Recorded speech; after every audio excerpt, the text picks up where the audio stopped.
Stop.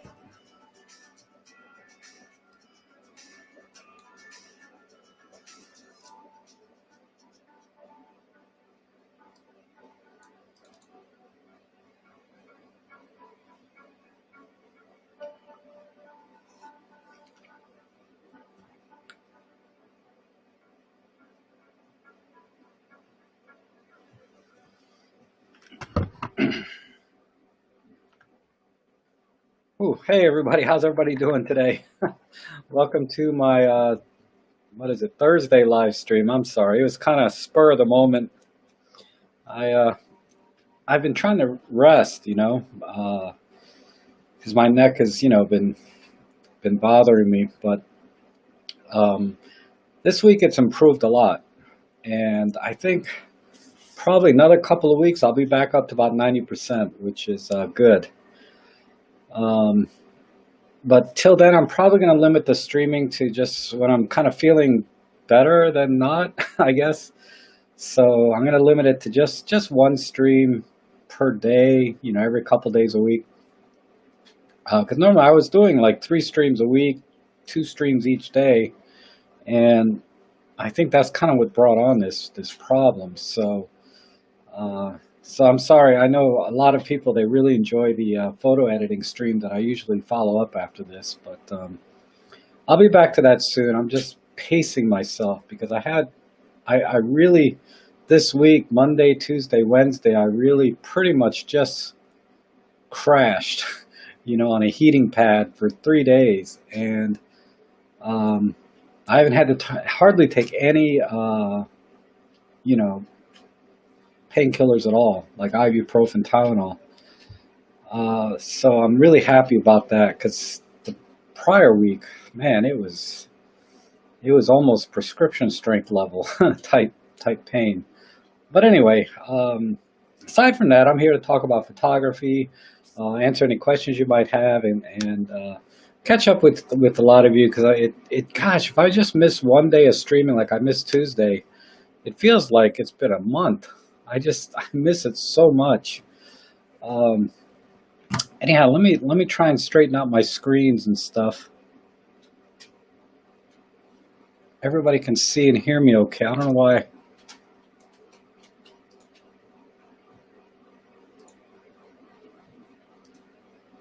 Things are just not adjusting correctly.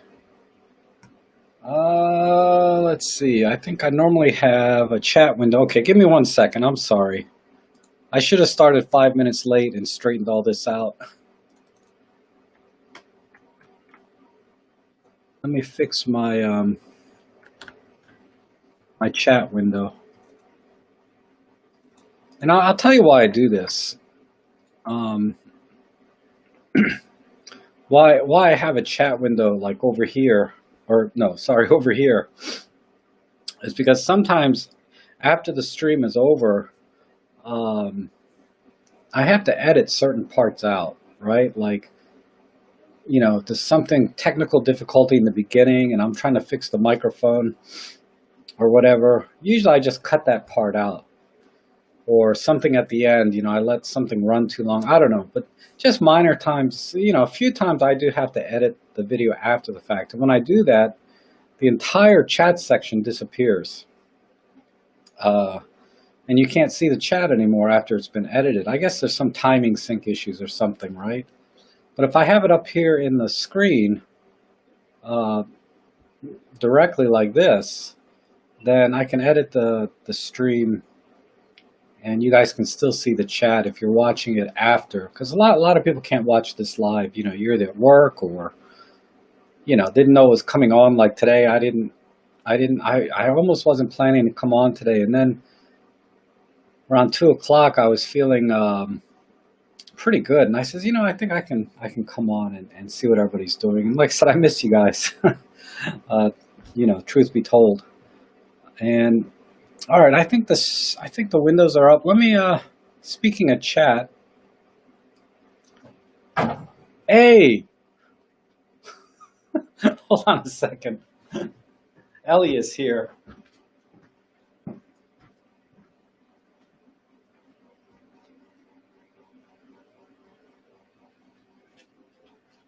All right, you want to go out?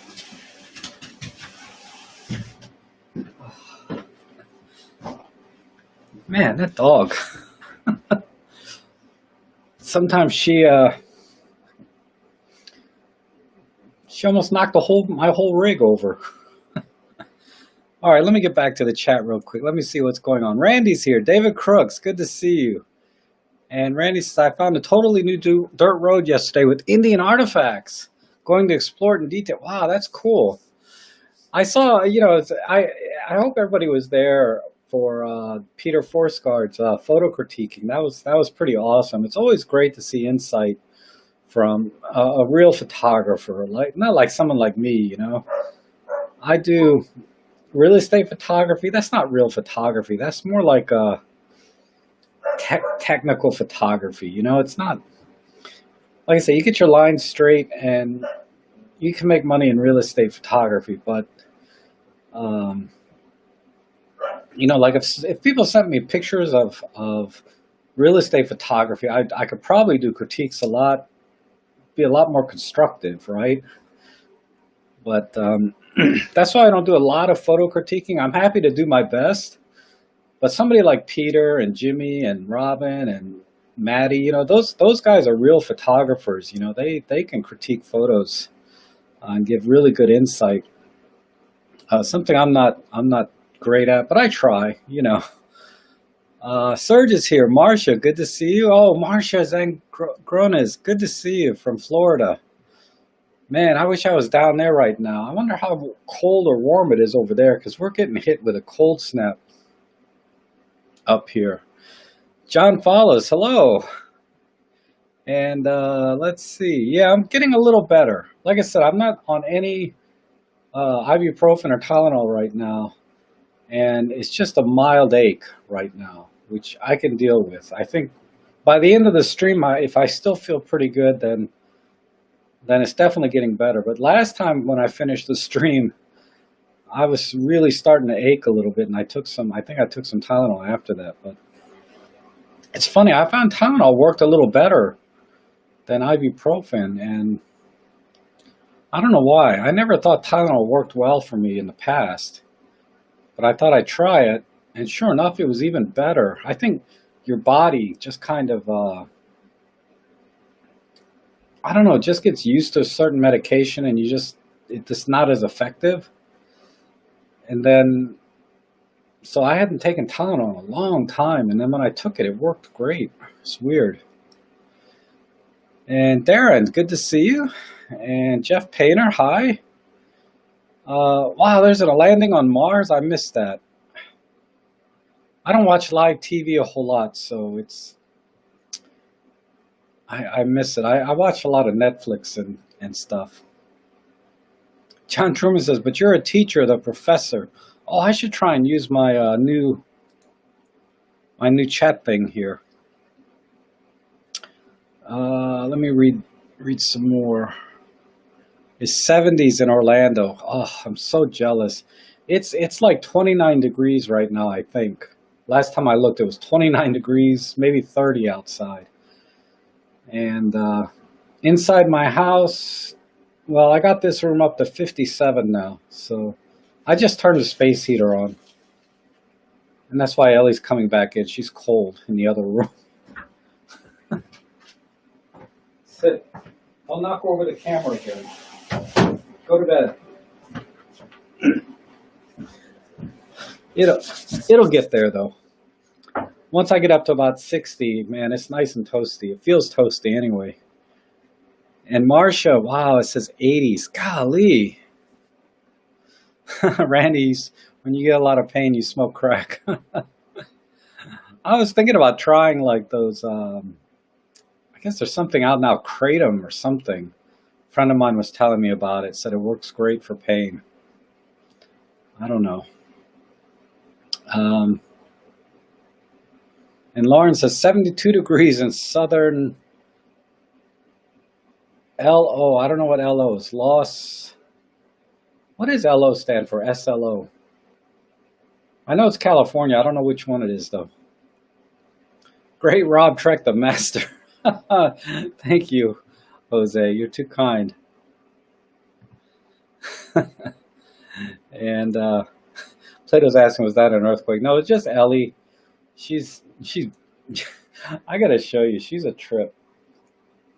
Let me see if I can get this to turn on.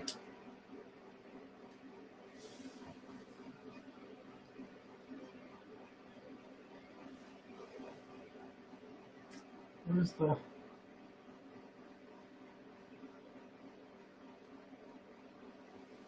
Oh, there we go.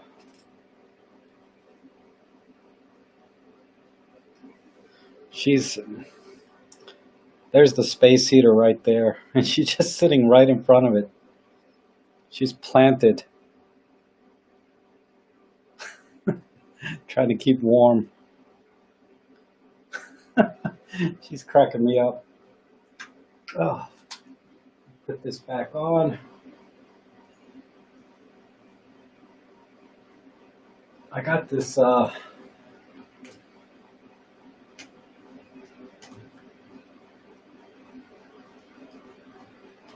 I'll figure it out later. Anyway,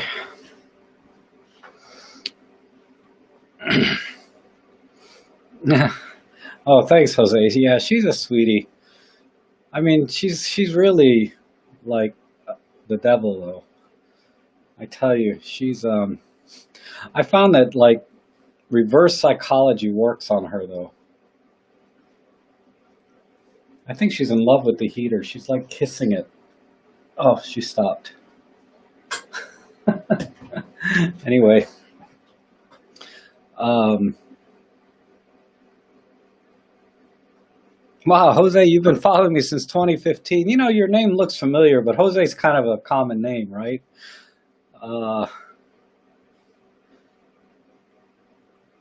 Thomas Zazauskas says,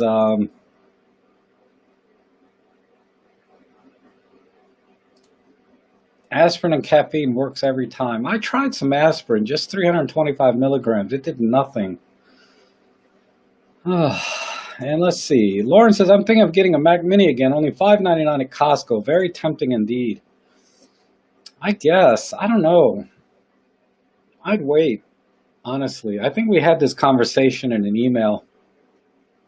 I think it's worth waiting for an M2 or something, like another version.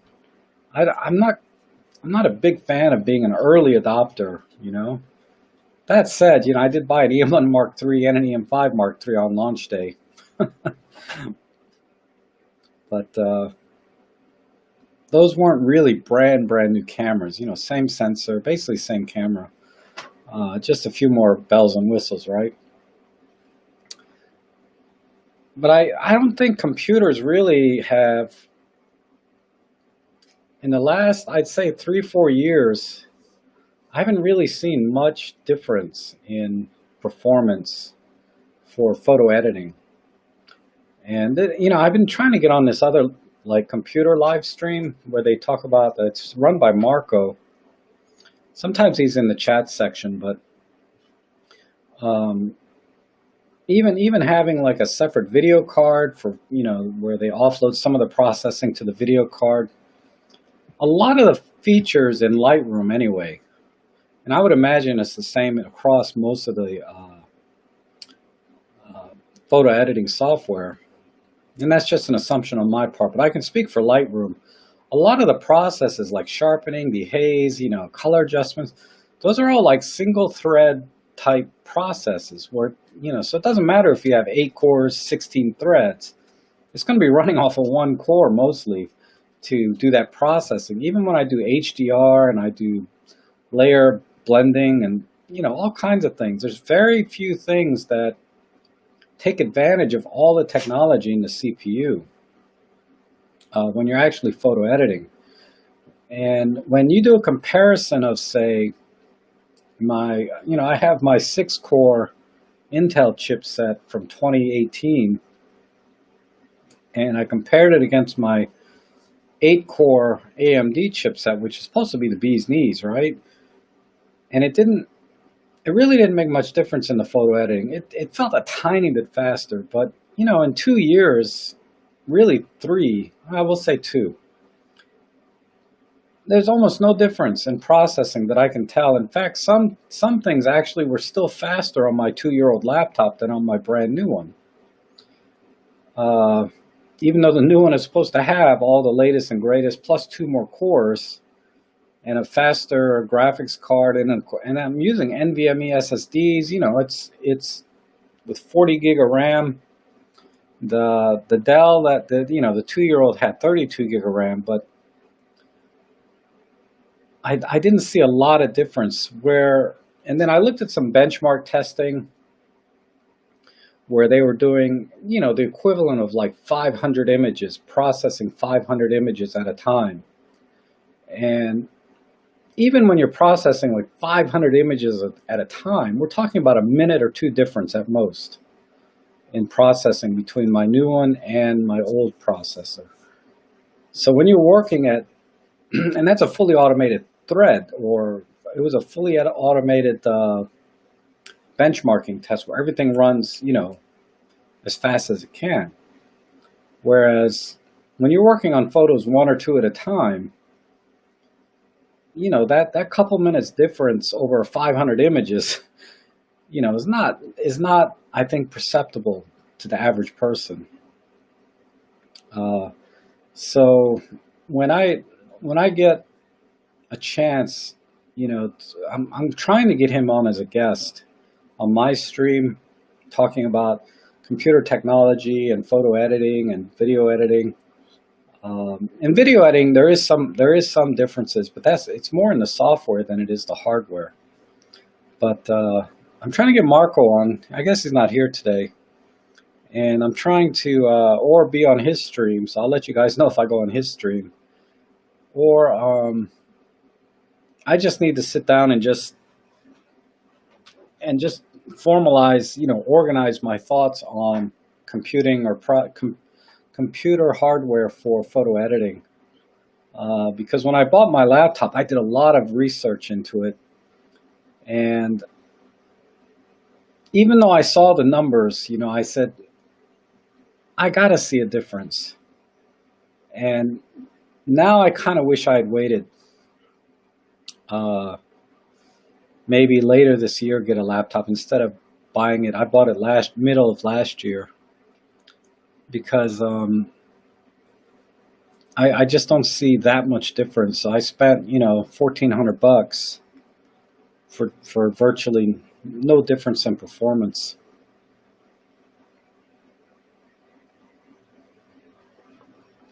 Yeah, the new M1. Oh, sorry. Let me.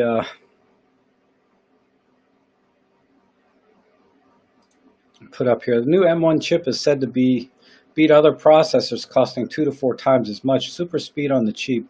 It's possible. I haven't seen the benchmarks. You know me, I'm not a big Apple guy. I try not to buy Apple products. I have one that I bought in my whole life. I bought one Apple product, and that was only recently.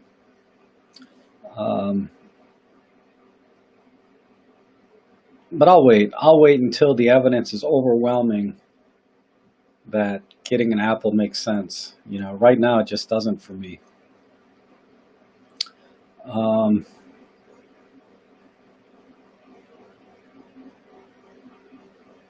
DeMorgan, yeah, sorry, DeMorgan. I just put the stream up a couple hours ago. So I didn't really give any notice that I would be on today. Hence, kind of the low viewer count today, like we're in the 40s, which is okay. My most loyal followers will be here, right? and I stream because I enjoy it, and I want to try to help people if I can. And I wish I could have gave a little more notice, but like I said, the stream is going to be a little spotty until I'm back 100% and feeling. See, I found myself leaning forward again. I got to sit up. feeling better.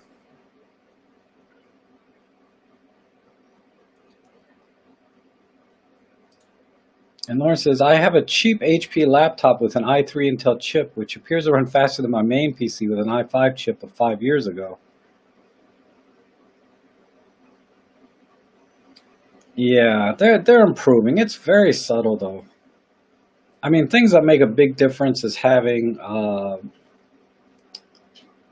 lot of memory and a fast hard drive, like SSD. You have a lot of memory and a good SSD. The CPU is not going to make a lot of difference, as long as you got 4 cores or more. You know, if you got a two core processor, yeah, you're hurting. But 4 cores, 6 cores, you're pretty good for photo editing, even for video editing to some extent, depending on the software.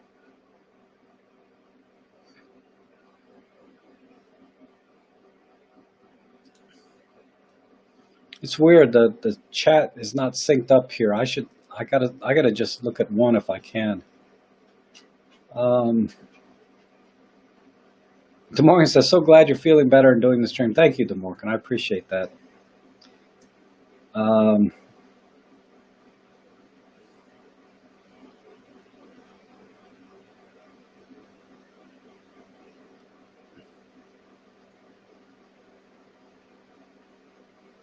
I'm just looking at the chat here.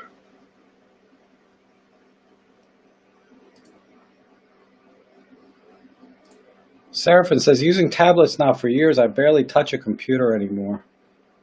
Yeah, I'm just not a tablet person.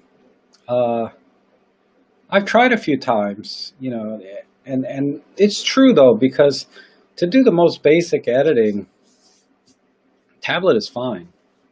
Really, I think for me, you know, the workflow that I have in my real estate photography, I really need a keyboard and a mouse to really make that workflow go smoothly.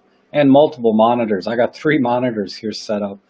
That isn't necessary, but it makes things easier, right? I could probably get by with a laptop, but I don't know. I've never tried to do everything I need to do on a laptop or on a tablet that I do on my laptop.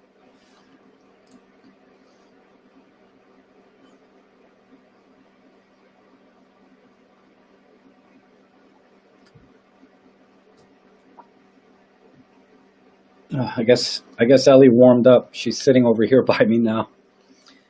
Oh, hey, John Allen, how are you? It's okay. We really haven't talked much about anything yet, just a little bit about computers and stuff. But I did start out talking about Peter Forsgaard's critiquing and about the insight that he and the other channels here have, you know, the other photographers on YouTube have. And like somebody like Joe Edelman, for example, is also, you know, if you need any help with portrait work or critiques there, he doesn't do photo critiquing, but he does do live streaming every week on Wednesdays at 6 o'clock, you know, my time. And, you know, he gets really, you know, he's been shooting portraits for, you know, 20 some years or more. I forget how many years, but a long time. And the work that he does is impressive, and he's an excellent teacher as well. So if you're into portraits and stuff, definitely check his channel out for that. And John Truman says the Microsoft Surface Pro is a good compromise. Yes, I think for photo editing is pretty awesome. Ellie's here. Hi, baby. But when it comes to video editing, you really need a laptop or PC. A desktop is best that has a full power graphics card in it. The Surface Pros, when I was shopping them at the time, didn't have particularly powerful separate graphics processor. And if I didn't do video, I would seriously consider the Surface Pro, but they're freaking expensive. It's like $2,000-3,000 to get a high-end Surface Pro. And I guess money no object. It's really a nice little computer, and it's like the same weight as a tablet, and it has a pen, you know, for doing editing with your pen. So I did look at Surface Pros a lot, and then when I saw the pricing, like, to spec it out the way I wanted, like $3,000. So I said, oh, I just couldn't afford it.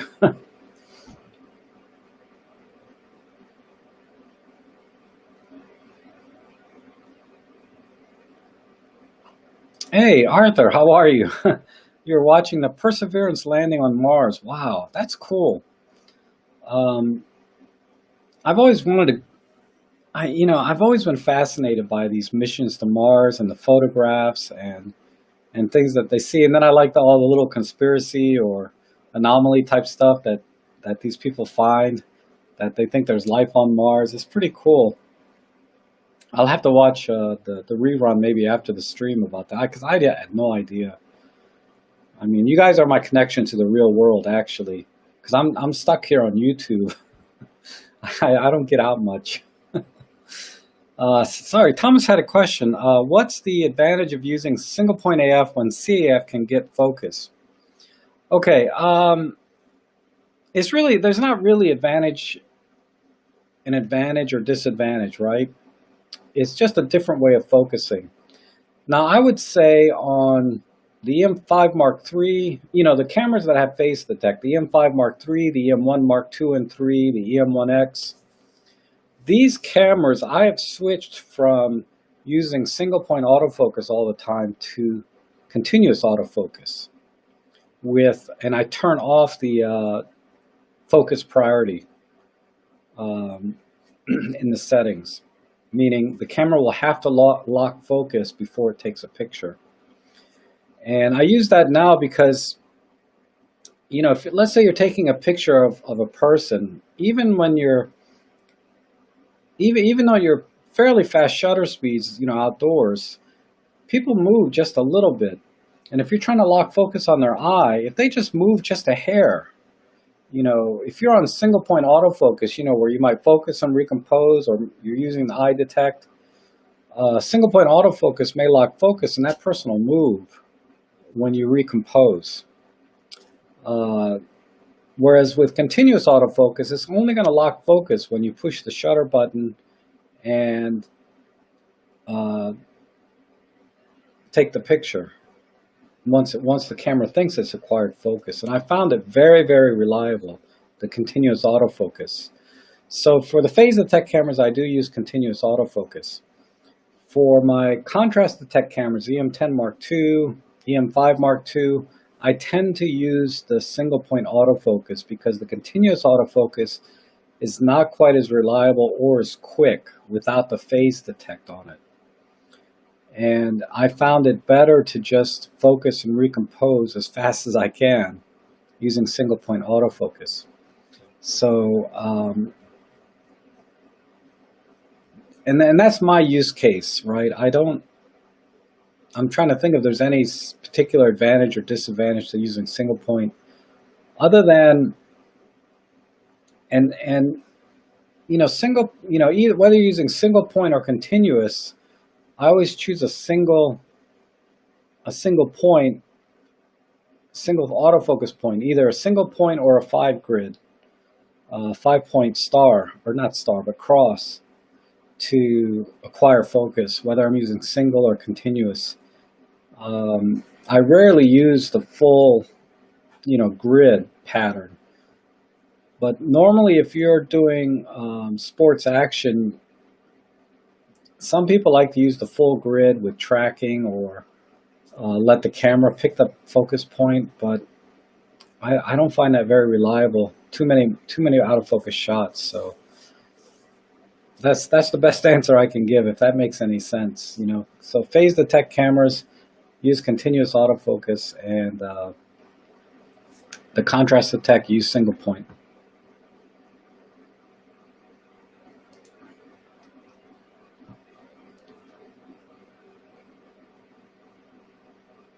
And I'm sure there's some comments here.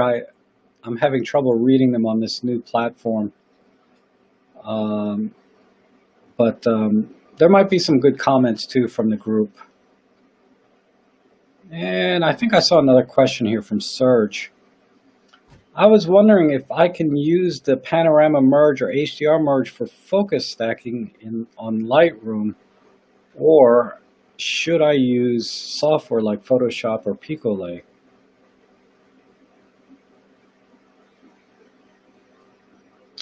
I've never tried that. Whenever I do focus stacking, I use Photoshop. Man, I rarely do it, but I used Photoshop for photo stacking. But actually in camera, I use the focus stacking feature. I think with HDR, it doesn't reacquire focus each time. So you're not going to get a focus stacking effect. Let me read this again. Yeah, so you're not going to get a focus stacking effect with HDR merge. And same thing with panorama. I don't think that's going to work. Because if you have, what I've noticed is when you have like two images and one is blurry and one is sharp, for example, in different parts of the frame, Photoshop may have trouble aligning those images together to do the panorama or the HDR merge, and say that it's unable to merge the images because it can't find enough alignment points. So I don't think it would work for that reason, because the panorama and HDR merge in Photoshop tries to find multiple points in the image that it can line up and stack. And if some parts of the image are blurry, it's not going to be able to match those points, and therefore you'll probably get more failures than not. But that being said, I've never tried it myself, and I don't think that would work at all. So yeah, you need to stick with standard stacking procedures where you export as layers and then align the layers in Photoshop, and I can't remember the procedure anymore. But because I think when I did the focus stacking, I used Picolay. I didn't even bother to use Photoshop. I preferred the Picolay. But hopefully that makes sense why panorama and HDR merge wouldn't work to do a photo stacking type situation.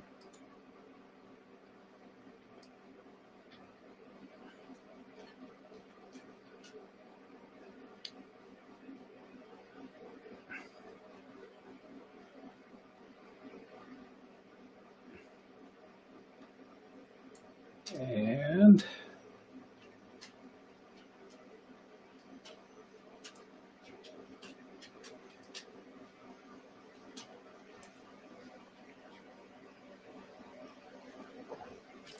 let's see, it says JM, hi from Rob this is McGill from Portugal.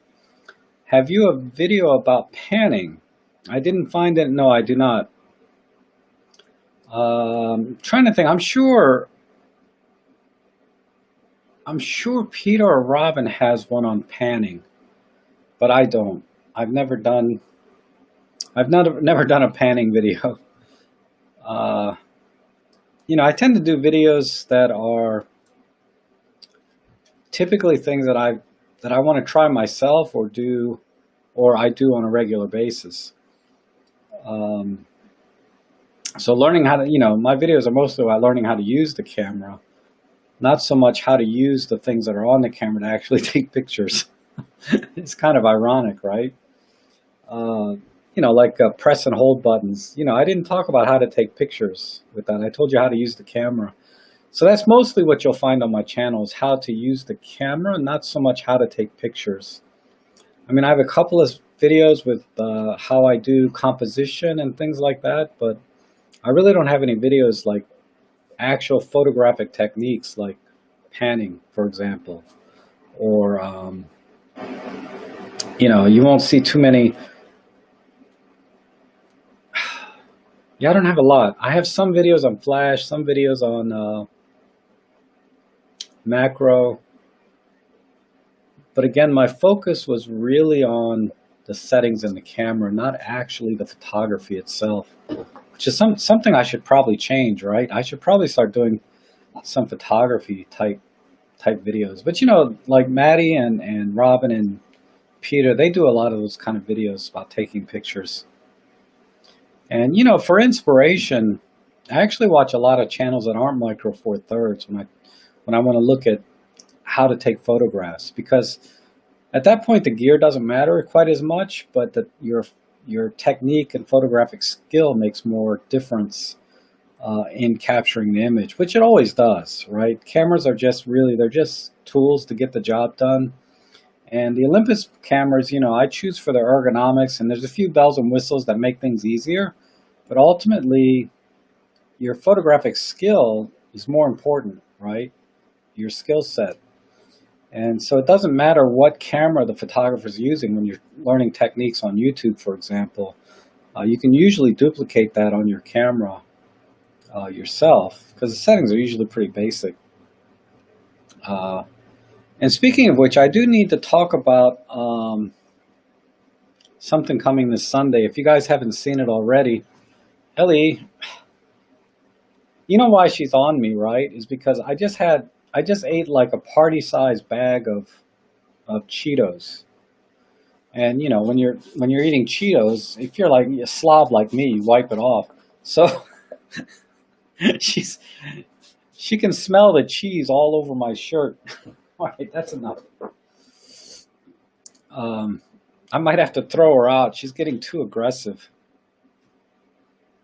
You want to go out? All right, let's go.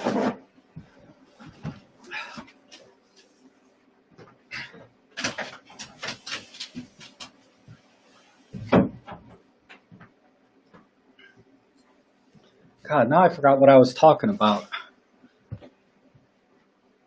What was I talking about? I don't remember. Dogs are great, but then they're really distracting too. They're a great distraction.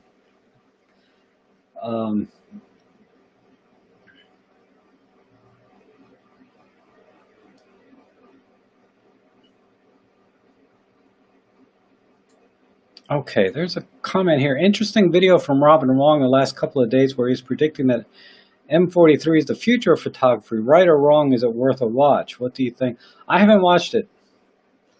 I haven't watched it, actually. Really, I'd have to watch it and see what his thinking is. But for me, the future of photography is really about you, right? Or your skill set. And building up your skill set, because we have cameras that'll do anything we want, really. So I feel like that, to me, in the format of the camera, whether it's M43, medium format, full frame, APS, whatever, is kind of irrelevant to me. Now, I prefer Micro Four Thirds because it's small, compact, lightweight. The lens system, small, compact, lightweight. And the image quality is certainly there and only going to get better. So I really hope Micro Four Thirds, or Olympus in particular, continues to develop cameras for us, because they know how to, it's like the perfect camera for me. It's not the perfect camera for everyone, but for me, I think Olympus and a lot of people, Olympus really nailed it for them, and because, I'm like many of you. I'm a full frame convert. I went from a Nikon D750 to Micro Four Thirds for all the reasons that what makes Micro Four Thirds great. So if that's what the market wants going forward, then yeah, Micro Four Thirds will be the future. But if the market prefers, full frame or medium format, maybe medium format is the future. I don't know.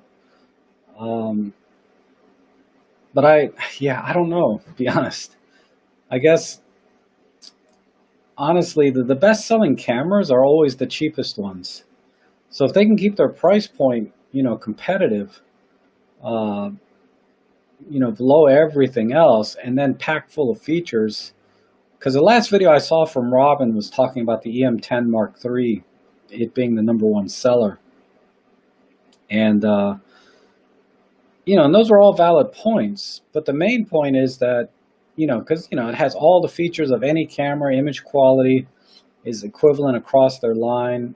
I think, all the reasons he gave in that video is what makes the M10 Mark III a bestseller in Japan, and the fact that it's the cheapest entry level, it's the cheapest camera from Olympus. That's the OMD, the cheapest OMD.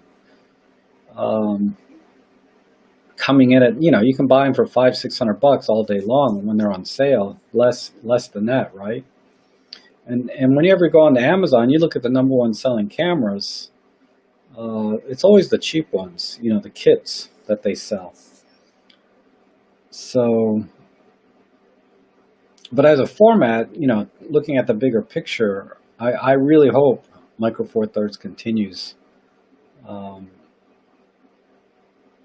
It's just, it's a great system, and any competent photographer will tell you that the format's not that important, right? It's all about your skill set, knowing your gear, knowing how to use it, and knowing how to do photography. And just find the camera that fits your workflow the best, and that's why I chose Olympus. But yeah, I'm sorry to say I haven't seen that video.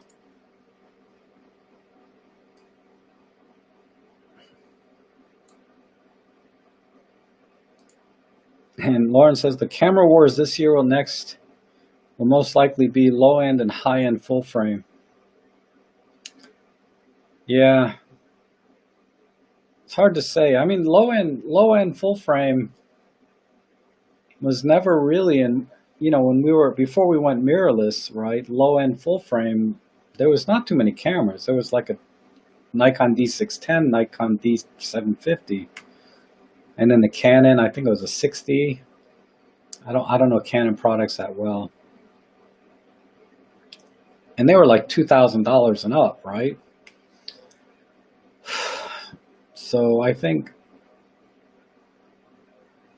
there could be some war there, but it's tough to say. I haven't seen anybody touch a Canon RP, right, for $999.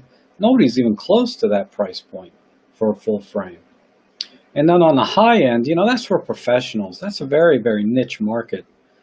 I have no interest in that market at all, because I'm never going to buy a big camera with all those features and stuff. It just doesn't make any sense for me.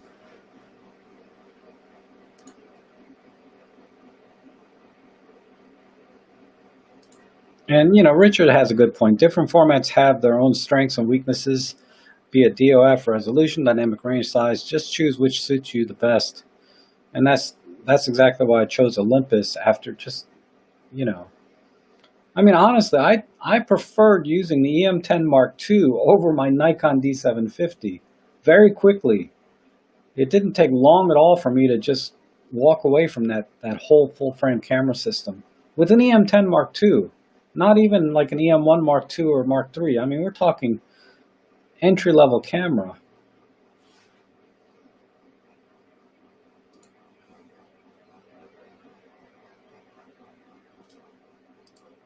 And Randy says, no new cams for me. It's all about learning my craft. Yeah, that's the biggest thing.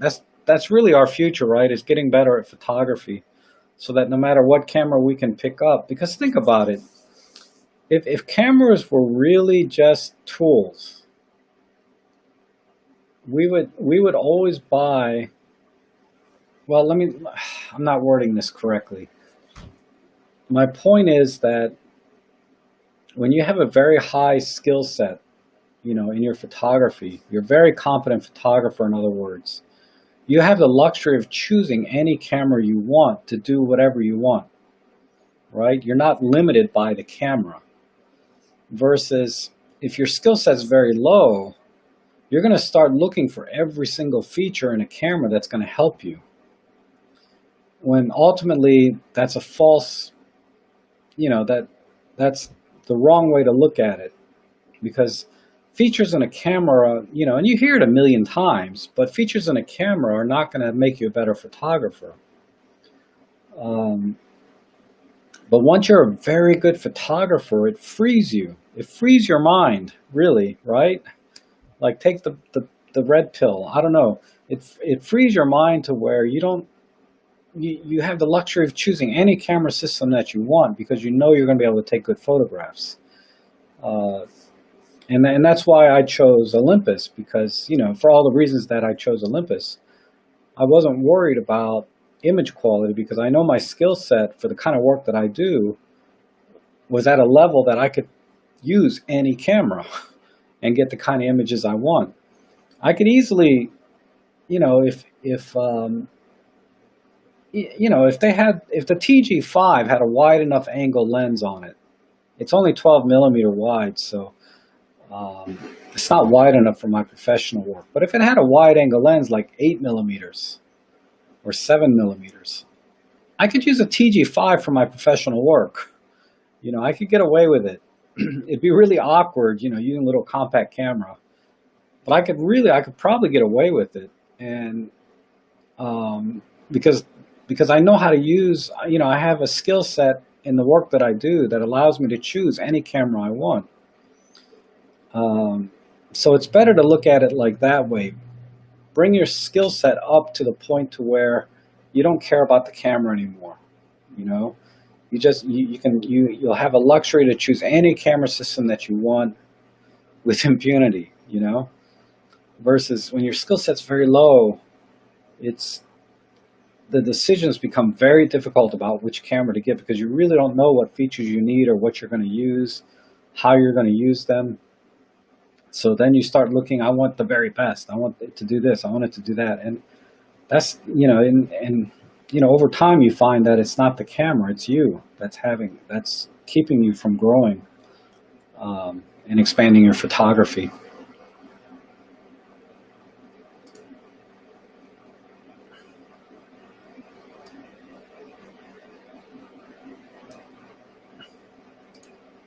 And Arthur says, very well said. Low skill set photographers seek the best camera to help them make a good photo, not necessarily a good photo, just well exposed and focused. That's all they will. Yeah.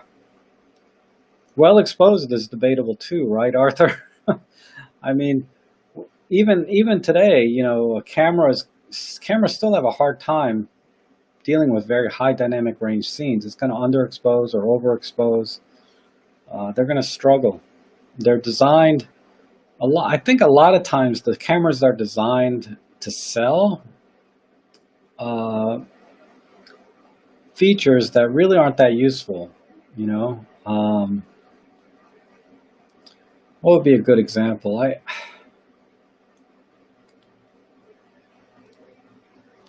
I said, exposure. Even in exposure, cameras are going to have a hard time, even today, right? Take a picture of snow, it's going to be underexposed if you use auto. So you have to use exposure comp. You know, basic things like that. Take a picture of the sunset and you're going to get a silhouette because the sun is too bright and not see any in the foreground. Things, you know. So even then, and people wonder why they can't take good photographs because they don't understand the limits of their own camera, you know, or cameras in general.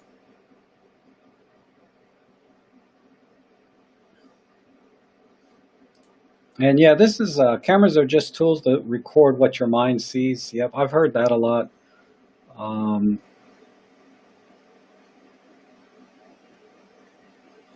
lot of times you have to go into post-processing to really get what your mind sees, right? Straight out of camera, sometimes you don't get exactly what you were thinking or seeing.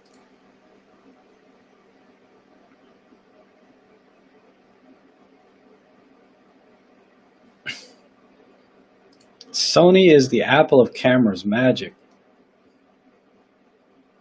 I don't know. I know everybody uses their sensors, right? A lot of people anyway. Maybe not Canon. Canon, I think, still makes their own. I'm not sure.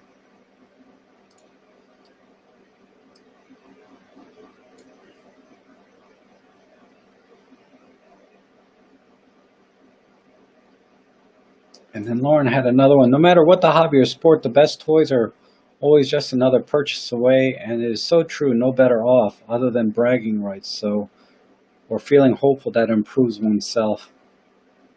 Yeah, it kind of gets back to, like, you know, what are you compensating for, right?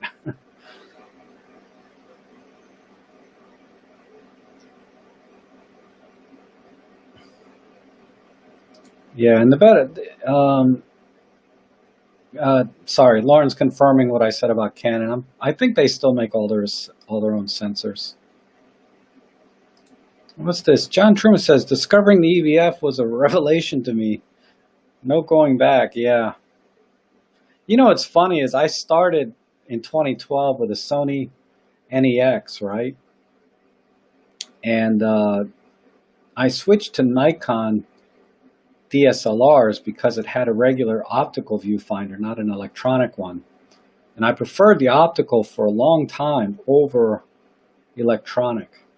And the Sony NEX had a decent EVF, a 2.36 million dot. And it turns out it wasn't the EVF that bothered me about that camera. It was really just the ergonomics and the features and the clunky menu. That's a very good example of a camera that a person buys for the spec sheet. And that's what I did. My very first interchangeable camera. I bought the Sony NEX because of what it had spec wise.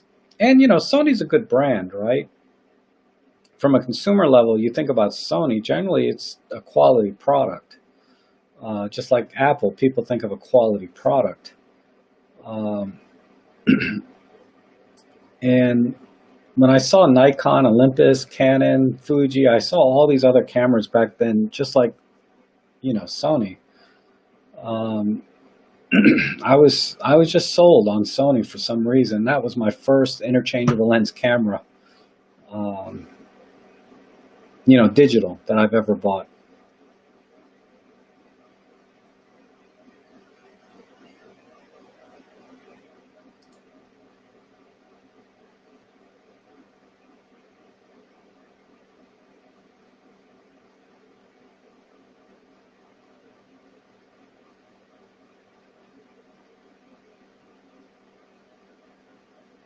And this is a very good point. I'll only buy a new camera when I actually know the limitations of the one I have, except for buying the OM1 just for fun.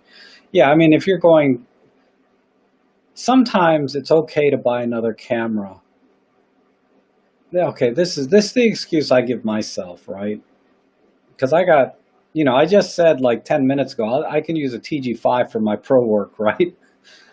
But then yet I got like 10 or 12 cameras laying around. A lot of times I buy cameras just for a different experience because I enjoy the hobby, right? The craft. And every camera gives you a different experience. And I just do it for the joy of it, you know? You know, like, gosh, every time I look at my Pentax, you know, I want to take it out. I should just take it out. I don't know why I don't. I can't wait for the weather to warm up a little bit so I can just go out all the time. It's just too freaking cold. We're in the middle of an ice storm right now. It's not cold like in where Peter and Maddie are. Man, it's like 0 Celsius out there, like minus, you know, 10 or 15 degrees Celsius. I was just shocked. I was shocked how cold it is out there. But yeah, I just want to get out and take pictures with every camera. It's so hard not to, you know, my go-to camera is either the Pen F or EM5 Mark III when I go out. And, you know, because I think about, you know, I want to get the shot, and I know these cameras are very capable. So those are my two go-to cameras. But sometimes I want to grab my Pentax or my Fuji or, you know, even my Nikon D750 from, you know, forever ago. Oh, that reminds me, I got to remember to bring some stuff tomorrow. I'm going on a photo walk with David Crooks tomorrow, or Sunday. Feels like tomorrow. I got to remember to bring the lenses. I'm finally going to sell off some of my Nikon gear. There's another Nikon shooter in our photo club, and I'm going to bring it, and she might buy it. So hopefully she will. I'm sure she will. I'm selling it for half what they sell for on eBay, basically, right? Like my 85 millimeter sells for like, I don't know, 250, 300 on eBay. I'm going to sell it to her for like $100. You know, it's just collecting dust on my shelf. Let's see.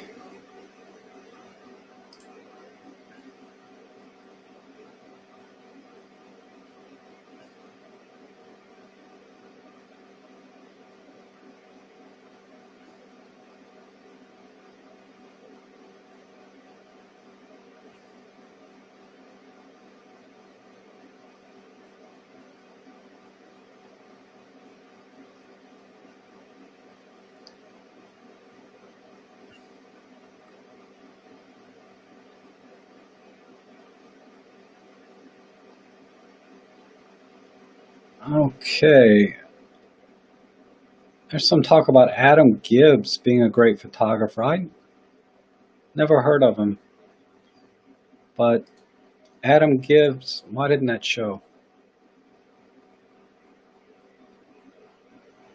eBay is my weakness. I know. I feel like every other stream, Randy, you're like, I'm bidding on something on eBay. You're cracking me up. I was trying to click on this other thing here. Which old Olympus film camera is good? The OM1 or the OM2? I prefer the OM2 because it has aperture priority. And it can be used as a fully mechanical camera. The OM1 is fully mechanical. So some people prefer that. There's no meter, there's a meter there, but there's no aperture priority, for example. So I would recommend the OM2 or the OM2S. Those are great cameras. The problem with getting the OM1s are, they stopped making those in the early 70s, right? But the OM2s, they made all the way up into the 80s. So you can usually find one in very good working condition. A little easier and a little cheaper than the OM1s. The OM1s, to get those in really good condition, you're going to pay a couple $100 at least. Whereas an OM2, you can get one in good condition for probably about $150, $100. I mean, I guess we're splitting hairs. There's not a big price difference. But when you're looking at smaller items, right, or lower price items, every dollar feels like $1 million. But I would probably recommend the OM2.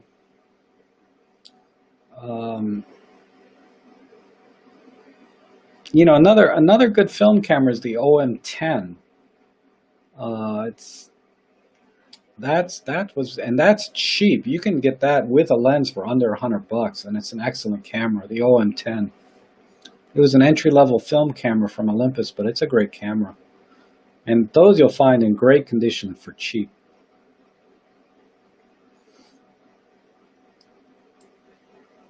Yeah, and Randy's saying the OM2 SP. The OM2 SP is basically, the OM2 SP is special because it has a spot meter in it.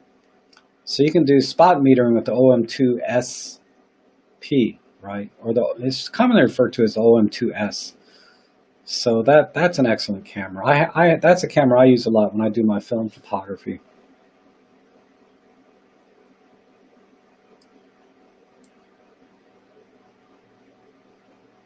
Yeah, I saw that, Randy. I saw that in I think it was in Peter's stream. You were in a chat section. I think you said you paid about $200 or $250 a piece for them, right? Yeah, that's a good deal. And Roberto says, so it still has a meter. Yeah, the OM1 has a meter, but it doesn't control the shutter speed or aperture or anything. You have to dial everything in manual. But when you get you just have to be careful of the battery. The OM2 SP, you can use like standard batteries you buy off the shelf today. If you buy an older OM1, you have to buy special like the batteries for them. They're a little harder to find. I think David Tellett, if he's here, he can tell you what's best battery to use. I think he said he used the hearing aid batteries in the OM1s. I think, but you have to put a little washer in there sometimes to space it out correctly. That's the other problem with these really old cameras is finding the right battery for them. But I know the OM2S, I use standard batteries I buy off the shelf at the dollar store even. I can't remember which which one it is. It's the 345 or something. But yeah, when you get it, you'll see it. It'll be obvious. The OM2SP, you'll pay about $200 in good condition, maybe $250 in really good condition.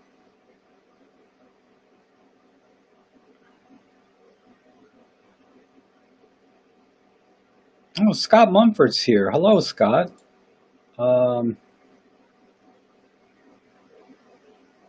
What's this? Surge says, on film camera, if the light meter is not working, you can use a Kex EM01 light meter. Yeah. They got light meters that fit onto the hot shoe of your camera. I forget who makes it. It's about $200 though. It's not cheap. But it's a light meter that goes on your on your hot shoe, and it's really small. You know, it's only about that big. I was thinking about getting one. I can't remember exactly. Let me see.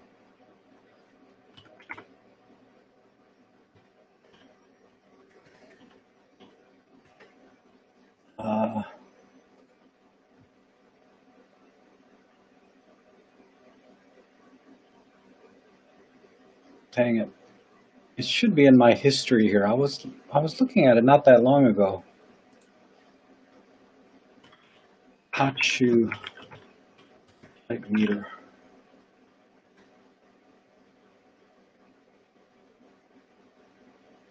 Yeah, these things.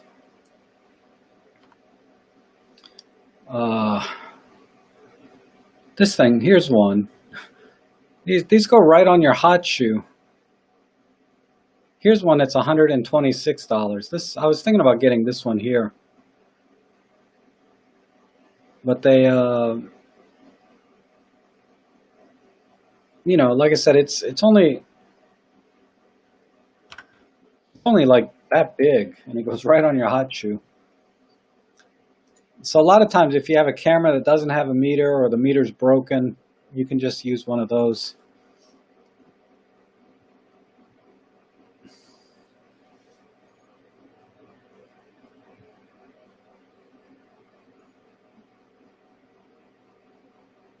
Okay, there's a question here. Hi, Rob. How do you rate these constant power from AC or attenuated USB that use dummy battery? I'm worried the M10 takes 7.2 volt and the accessory power supply from an attenuated is 5. Yeah, it's supposed to up convert from 5 volt to 7.8. Or it probably goes actually to 8 volts. I haven't actually measured it. I have one. Hold on. I've yet to use it in real life, but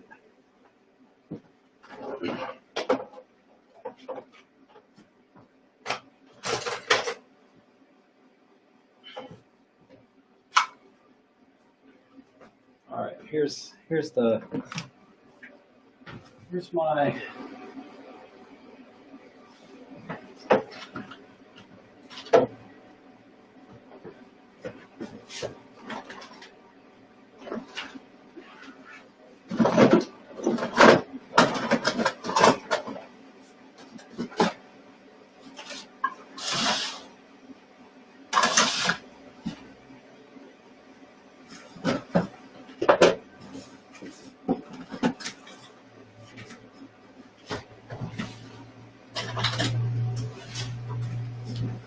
Man, I can't believe I found it that fast.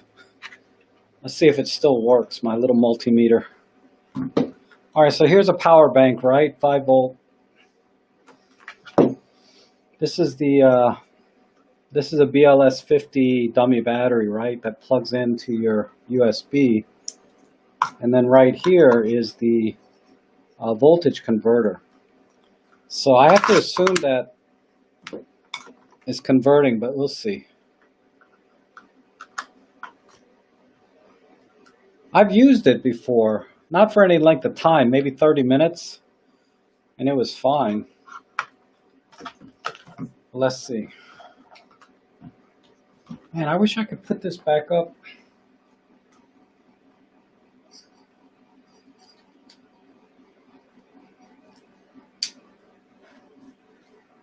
Okay. Let's see. So here's, see if I can focus. exposure comp.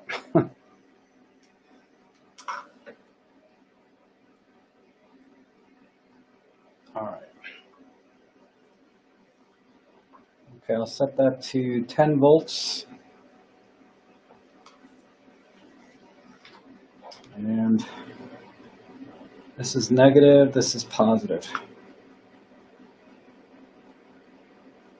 So I'm getting, oh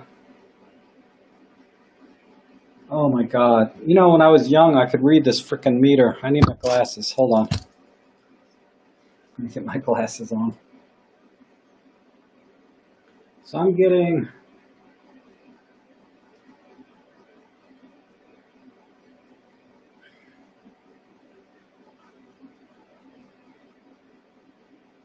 AC 10 volts. Battery.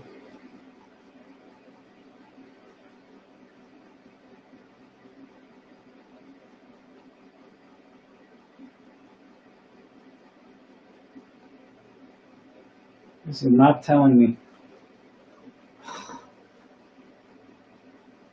Yeah, okay. All right, I got it.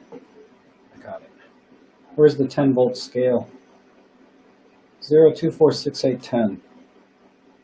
Wow, that's weird. It's telling me I'm only getting 2 volts. Let me try that one more time. Yeah, this meter doesn't have enough precision. Bear with me 1 second. I have another meter.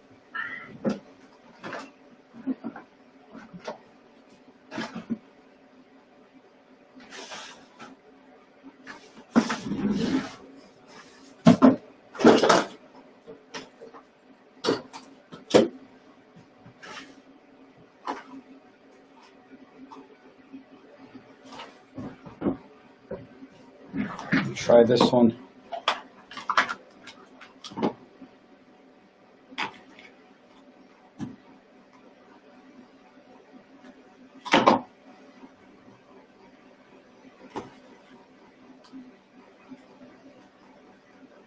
Oh, come on. Why isn't this working? Okay, I got one more meter. Hold on.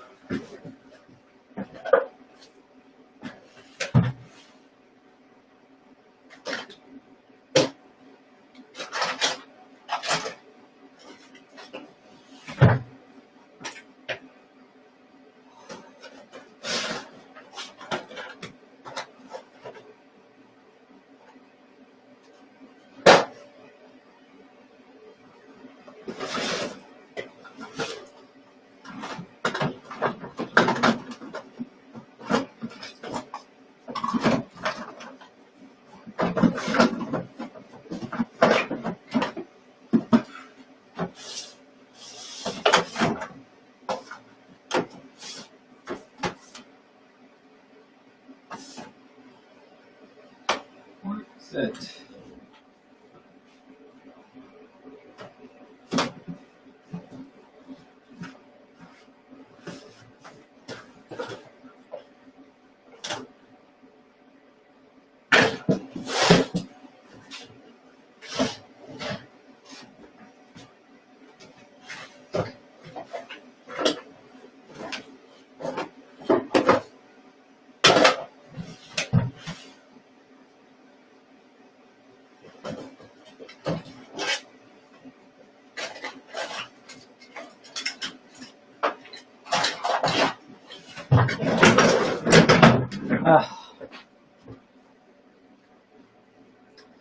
I can't find it.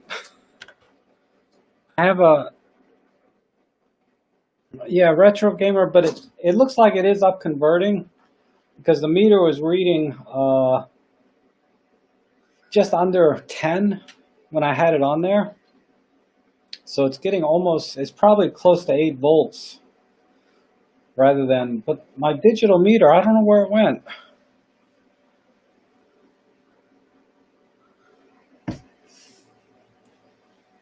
I don't know, but here's my, hold on. Here's my EM5. Let me take this message off so you can see a little better. But I can put this in my EM5, right? Like so. So it's there. And too much exposure come now. Go the other way. And if I turn the camera on, oh, hold on, let me turn the power bank on. See, it comes right on. No problem. Now if I turn the power bank off, the camera will go off. Whoops, dropped it. Gosh, while I'm here, this is my my photo album. These are some Polaroids. But all these pictures I took, I do print. I've been filling up my album.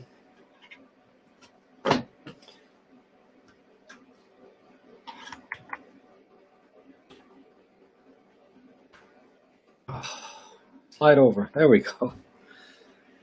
All right.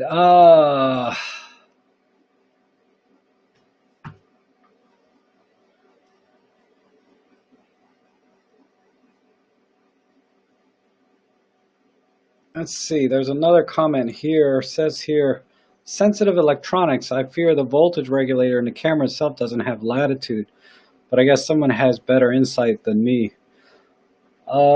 Yeah, like I said, I've tested that dummy battery for about 30 minutes using, you know, a basic power bank and that adapter, and it worked fine. But who's to say over time, right? But honestly, you know, the rule of thumb is, you know, you're always taking a chance when you don't buy a factory original or factory recommended accessory, right? You're not going to get best results, or you may damage your camera, things like that. But it's been working okay for me.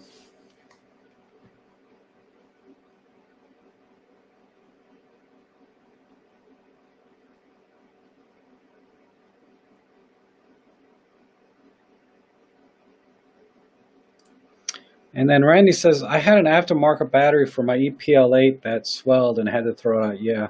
You know, the third-party batteries, they are just not the same quality as the Olympus original batteries or factory original batteries. You know, the chemistry is not quite the same, but the other problem with the generic batteries is you'll notice that, you know, our batteries have at least 3 pins, sometimes 4 or 5. But there's 3 pins here, positive, negative, and then a temperature sensor. And the dummy batteries do not have a temperature sensor in them. So what they do is they fool the camera and tell the camera that the temperature's fine, right? And that's what causes the battery to swell, is that the battery's overheating. And it just keeps swelling, you know, and that's what causes it to swell, is you know, bad chemistry, but also overheating causes batteries to swell. And potentially explode. So when, you know, I get generic batteries all the time, but again, you're taking a chance, right? Is all I can say.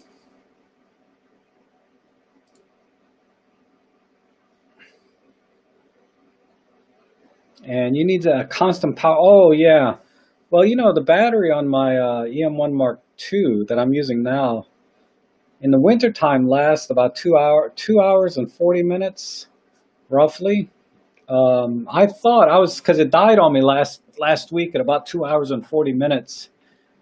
And I thought that because the battery's getting old, because it is about 3 or 4 years old, the battery, and I'm using it every stream, right? But I think what it really is that the room temperature is so cold in here that the coldness is actually causing the battery not to last as long. Because in the summer, I was getting 3 hours, 15 minutes. You know, I was getting over 3 hours every time. But when the winter came, I noticed I was getting like 2.5 hours on it. So I think it's just the cold. And hopefully when it gets warmer, the batteries will last longer in my room here. I'm up to, God, I'm still at 57 degrees. Why? Hold on.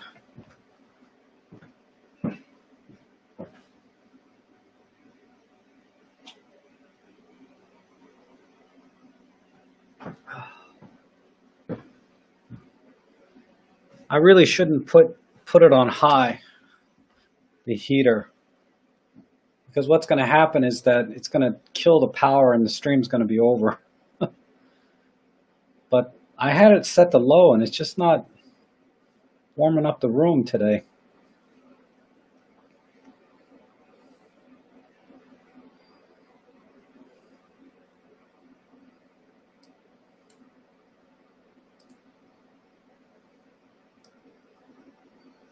Now the EM1 Mark III and the EM1X, and I think even the EM1 Mark II with a grip, you can use a external power supply.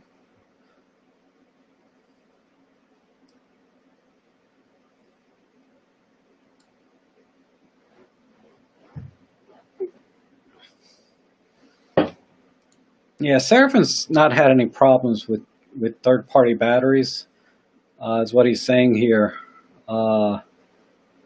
But I've had plenty, but I do video and photography, which does cause the overall camera to get hot.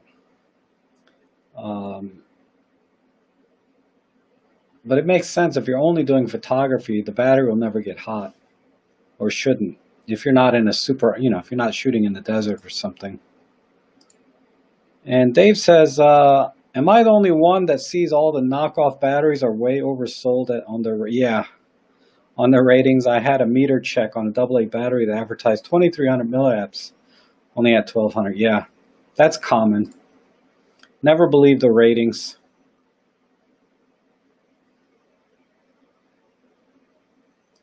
What's this? EM5 Mark III is perfect for me, but I heard it's a plastic body and feels cheap. It's a plastic body. I wouldn't say it feels cheap though. I think it's fine. And remember that being made out of plastic doesn't mean it's weak or not as durable. Because think about like the TG5 is an all plastic camera, and that's a really tough camera. And the M5, I've dropped many times, which, knock on wood, it's still working. I mean, I've had to send it into warranty that I don't think were related to me dropping it, but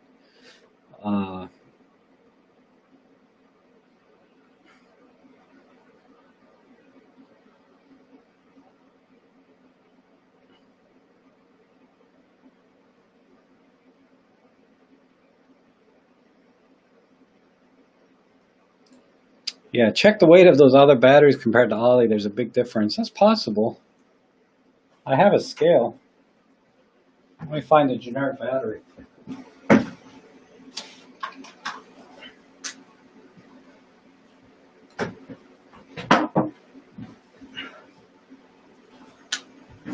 All right.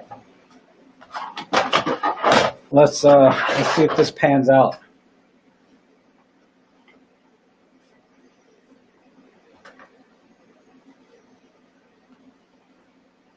So this is the Olympus Original, 45 kilograms. And here's a common generic, 44 kilograms. So it's the same. 46, 44. So 2 grams difference. I wouldn't say that's significant. I got another one. Let's see.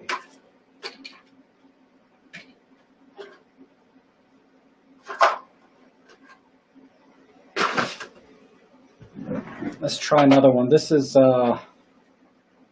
43 grams. This is a BL1. All right, let's try an Olympus Original. 51. Now there's a difference. This is the BLS1 battery. So I'm getting 51 grams in the generic, 42 grams. Okay. So I would say I would say in the 2 batteries that I have, or the 4 batteries I compared, the generic one was lighter, both instances, one by a little bit, and one by a lot. That's pretty significant. And yeah, I meant grams. Yeah, I meant grams, not kilograms. I'm just so used to saying kilograms. God, I'm gonna have to clean up I made a mess in my room here, finding a meter. Ultramuck, how you doing? Good to see you. And Corna, hello. Yeah, I said 45 kilograms. What's that, like 10 pounds? And then let's see. John Trim said, "Did you have any other more thoughts about your one-to-one tutorial offer?" No, I haven't thought about it since then. I'll think about it some more though. After this weekend, I have to get through a stream. So let me talk about that. What time is it? Wow, it's 5:30. Let me talk about this before I forget. This weekend, if you guys haven't seen it, I'm going to have Ben Chappelle on. And he is a astrophotographer. I mean, I guess professional. He's really good though.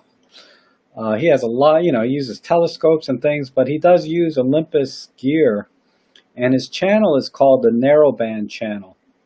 And he uses a lot of Olympus gear to do his astrophotography. And believe it or not, his camera of choice up until recently was the EM1 Mark I. And well, I'm gonna talk to him this weekend about astrophotography. So be sure to be here on Sunday for the astrophotography photo chat. We're gonna start with some basic astrophotography and techniques, and then show a few examples, then go into more advanced astrophotography type techniques and gear, show a few examples, and then go into a live Q&A where he'll be answering questions. And he's very familiar with Olympus gear, so I know you guys are going to be asking a lot of questions about astrophotography, and because you have an Olympus camera, he can give you very targeted, relevant answers. And all of the examples I'll be showing you, he took with his Olympus cameras. And they're really amazing. I've seen a few samples, and it's just amazing. So look for that this week, this coming Sunday. I'm going to have Ben Chappelle from Narrowband Channel as a guest. It's going to be because you guys are always asking me, not you guys, but people are always asking me, about astrophotography, and I'm like, that's my answer, right? It's hard. So he'll be able to articulate and give you more specific ways to do astrophotography than I ever could.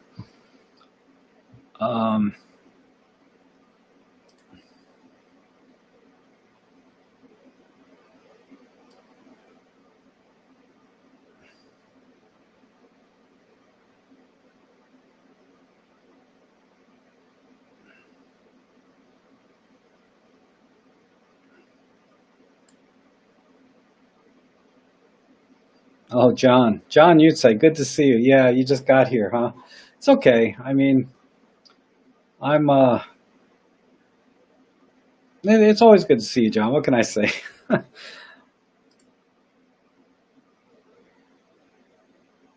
99 pounds. Oh, this must have been when I was talking about the batteries. Oh, I really meant grams. You know how it is.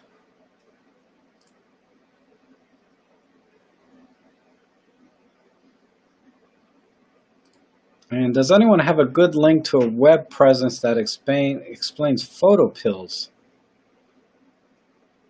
I don't even know what photo pills are, Dave. That's a good question. Let me look. Photo pills.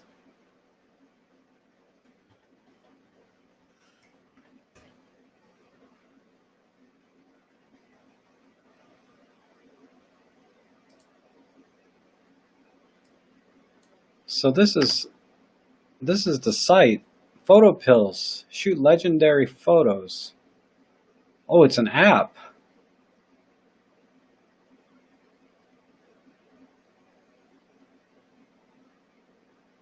how it works. Have you ever walked through a place and thought it's too bad the moon isn't right there? Ah, interesting.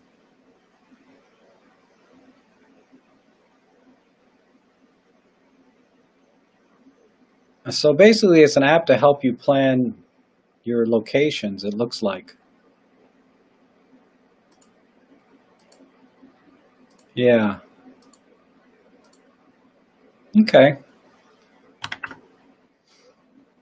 Yeah, sorry, Dave. I can't say that I have any advice on that one. Um, that's what Photo Pills was.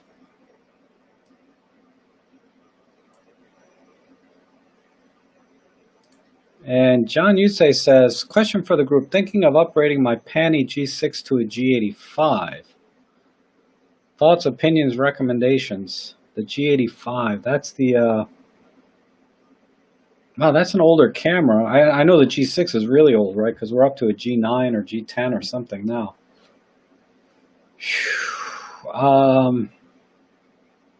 I think if you're thinking about photography only, I'm not that familiar with the G6 though. I know the G85 pretty well.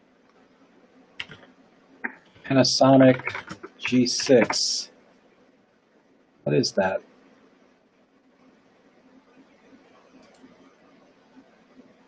Came out in 2013.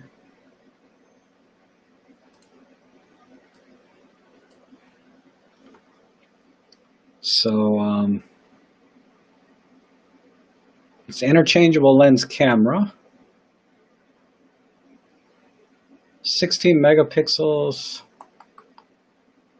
OLED display. EVF. Has a mic jack. So the only thing I don't see here is IBIS.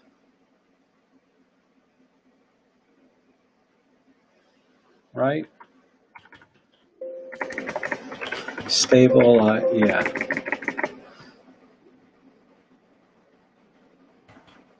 Yeah, so, John, the only thing I don't see on the camera you have now is IBIS.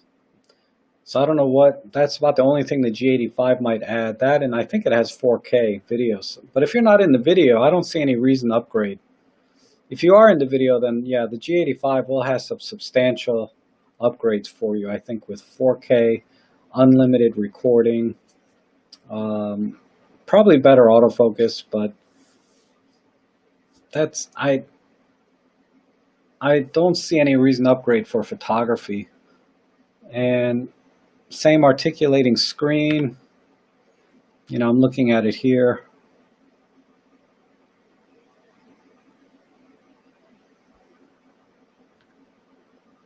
Yeah, honestly, John, my thoughts are really, if you're going to upgrade from a G6, which is a very competent camera, it looks like, it's already 16 megapixels and does 1080p, right?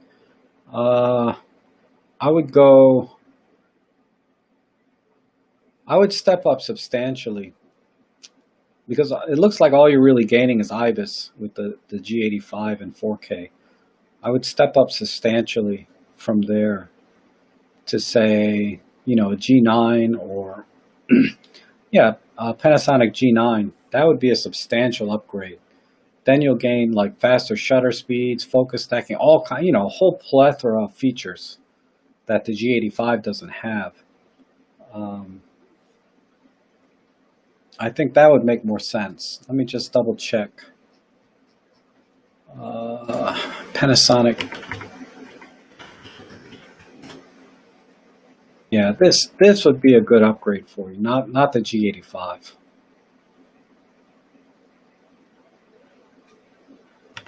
Sorry, you're not. I'm looking at this, the Panasonic G9. This would be a substantial upgrade. Really much better IBIS than the G85. Much better image quality. 20 megapixels. Many more features. That makes more sense to me.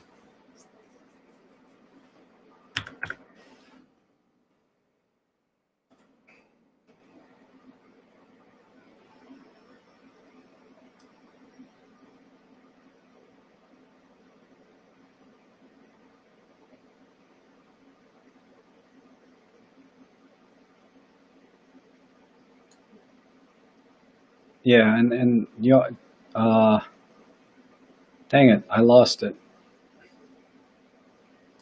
Yeah, so John, yeah, you're saying you're just a still shooter. So yeah, forget about the G85.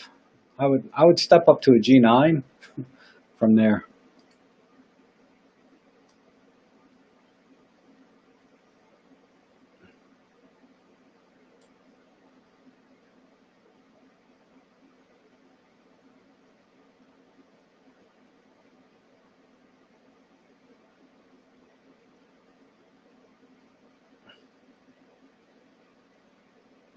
And I think Plato had a question. Let me scroll up. Bear with me.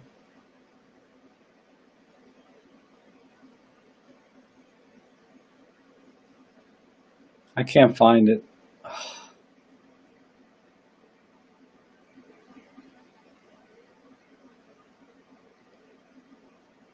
I got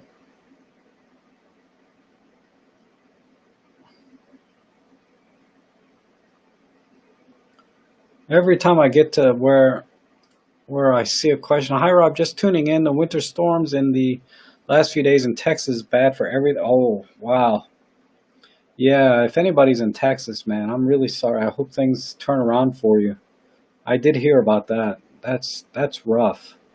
I can't imagine. You know, I keep my house cold, like seriously, like 50 degrees is like my average house temperature right now. And then when I get into an individual room, like I'm here streaming, I turn the space heater on, or I'll use the space heater in my bedroom. But even then, I set it to like 55 degrees. And so I think I would probably survive in Texas. But people's pipes are bursting from freezing, because they don't know to have their pipes drip. At some point, even dripping your pipes won't work, but that's a terrible situation. Then people are dying. Oh, my heart goes out to you guys. I hope something, improves fast.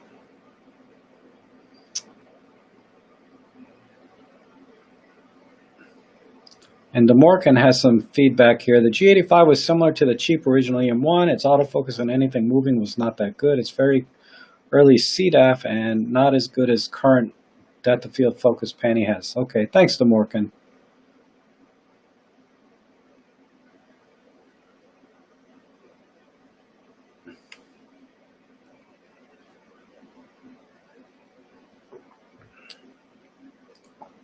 Yeah, 50 degrees is pretty low. But I got to keep my utilities low. Man, it's not cheap to heat a house. So yeah, because I was talking to Maddie this morning, from Salanto blog, and I was telling him I've only had 2 photo jobs this year, 2, and I only had 2 or 3 last quarter or in November, December. October was awesome. I was rolling in October. But November, December, I only had 2 or 3 jobs, and it's only been 2 more since then this year. And man, it's rough. So I'm got to be mean and lean, right? Roll with the times. Go solar, Rob, if you're going to stay in your castle. I don't have the money to buy solar. My God, my sister's thinking about doing her house. I think from Tesla.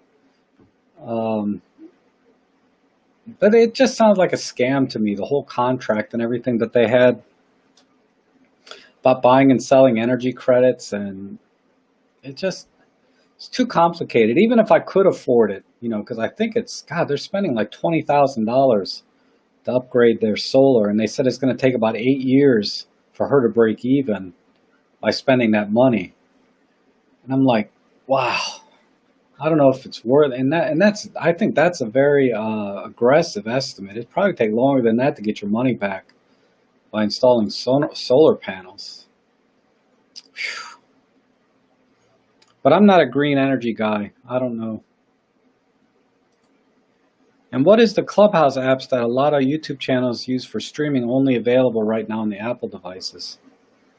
I have no idea, since I don't use Apple. Sorry, Serge. And I really like the pictures you put on the forum of the forest. They're really nice, Serge. And they're on your Flickr. I saw them on the Flickr first, and then I saw them in my forum. So thanks for sharing those images. And Marjorie says, I'd love to upgrade the M5 III or EM1 from the M5 II, but I feel I haven't used the M5 II to its fullest potential yet, and I need to take more pics more often to justify.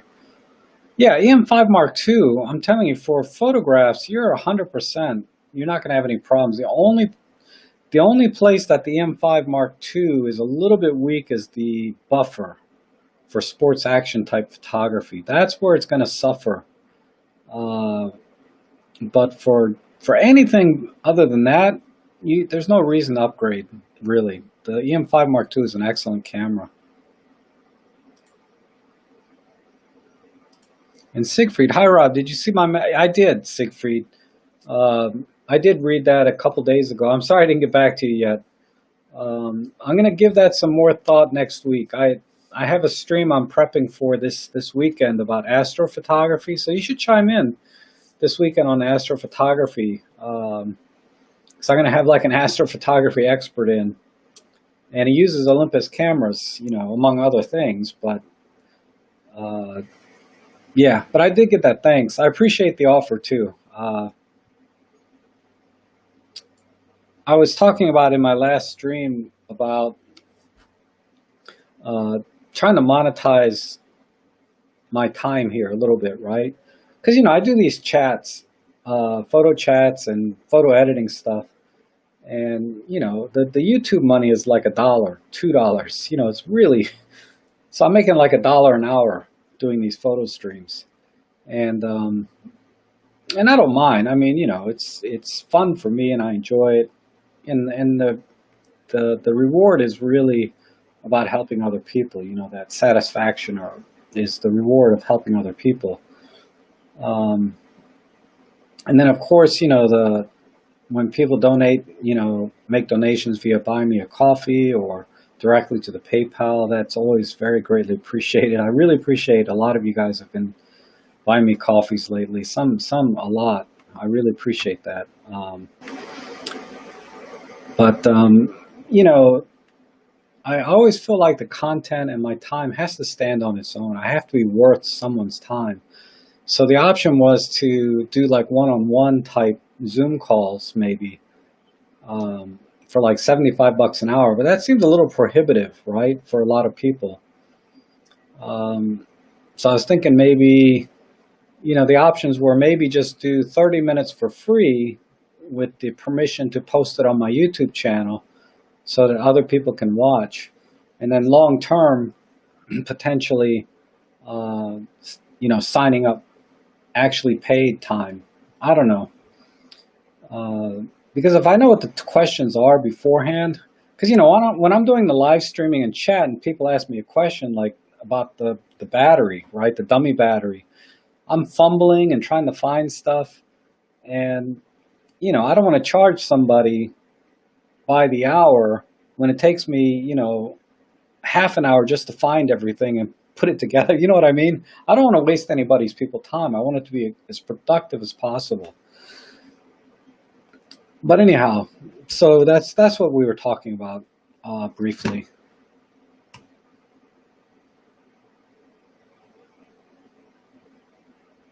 And what's this? 3 pounds from Retro Gamer per character punching the air in the fist bump. I have no idea what that is.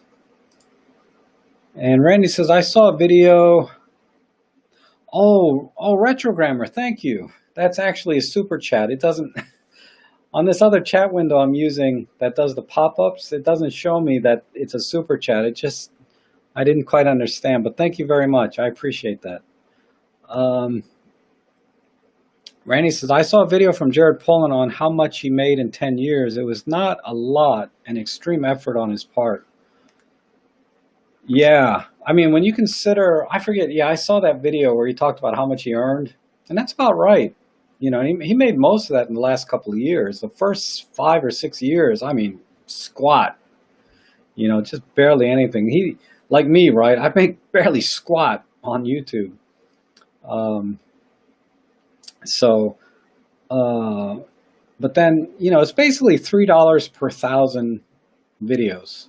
Is, you know, just to make it simple, or per thousand views. So if I get 1,000 views, I'll make like $3. So if you look at my photo chats, my live streams, right?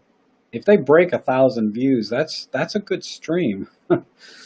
And you know, so like I said, unless there's just the advertising money, and it's mainly because YouTube takes half your money, right, from the advertising, which is fine. You know, it is what it is. Uh, even if they weren't taking half, it's still not that much. It's $6 per thousand views, right? It's not like uh, so instead of $1 an hour, I'd be making $2 an hour. Um, but that's what it is. You know, you try to make it up with affiliate sales time to time. That's really the smallest part of the income. I actually make more off the advertising than the affiliate sales. So that just shows how like I've made like I think $26 this month in affiliate sales. But my channel's not about selling gear, right? So you know, any couple bucks helps.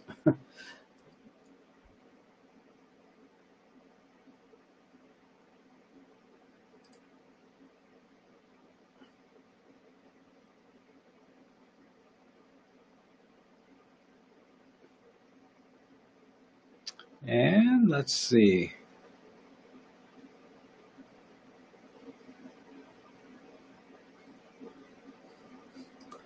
And John Follows says, Jared Pullen works his butt off. He deserves anything he gets. And, you know, if you've been watching my channel a long time, you know I've never said a bad word about Jared Pullen.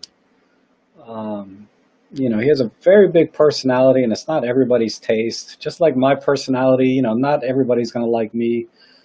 It's just, that's just how the world is. But, and you know how much Jared hates Micro Four Thirds, right?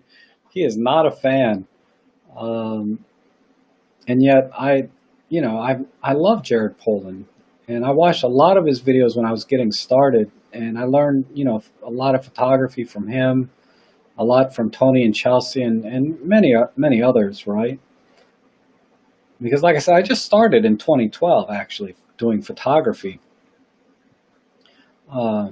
So most of you have more experience than I do, you know, which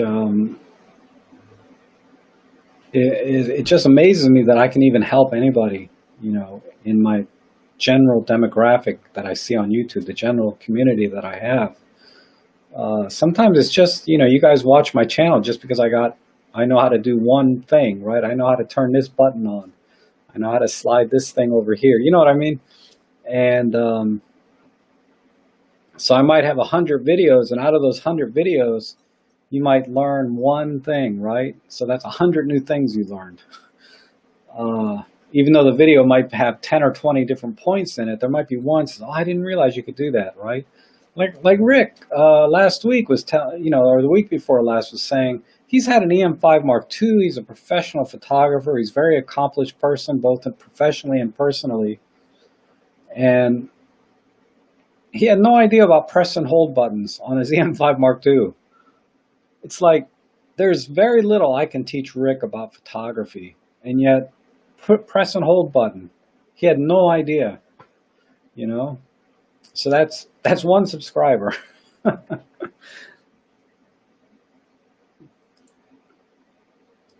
And I send money, buy me a coffee because live chat. Yeah, thank you, Randy. I really appreciate that. You were very, very generous last week. Man, that was awesome. And let's see. Plato says, don't plan to upgrade from my EM5 II and EM1 II until they die in my hands. Most of the features I don't use anyway, except for great IBIS. Yeah, the IBIS is awesome.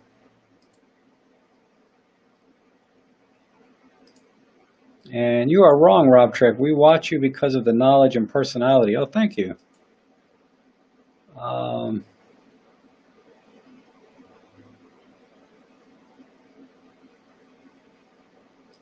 And Roberto says, new is not always better. So true.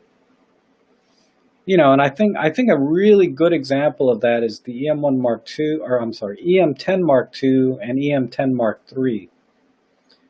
I would still argue the EM10 Mark II is still the greatest camera ever made by Olympus, because of its price point and the features that it had.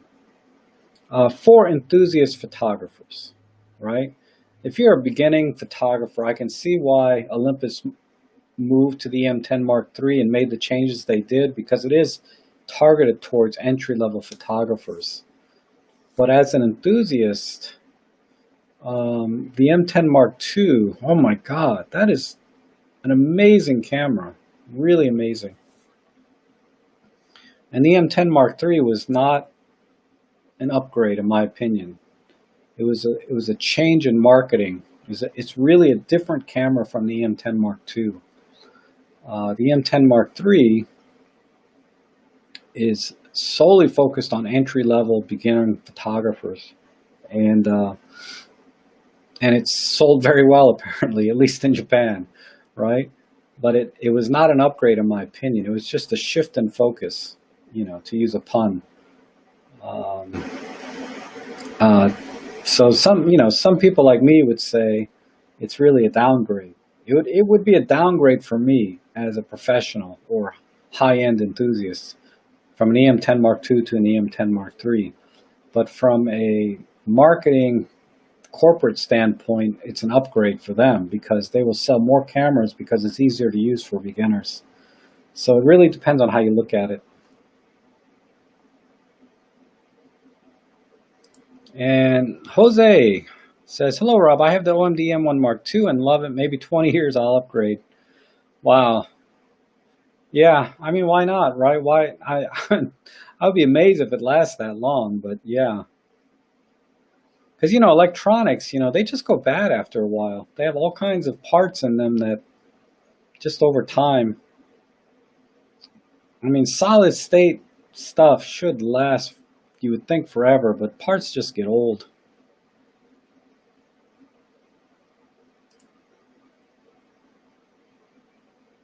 And Siegfried says, your program is awesome. Have a good meet. Wife is ordering meat. Oh, okay, Siegfried, we'll see you later. Let's see. EM10 Mark II is a catch. It's like they put all pro stuff in an entry-level camera. Absolutely.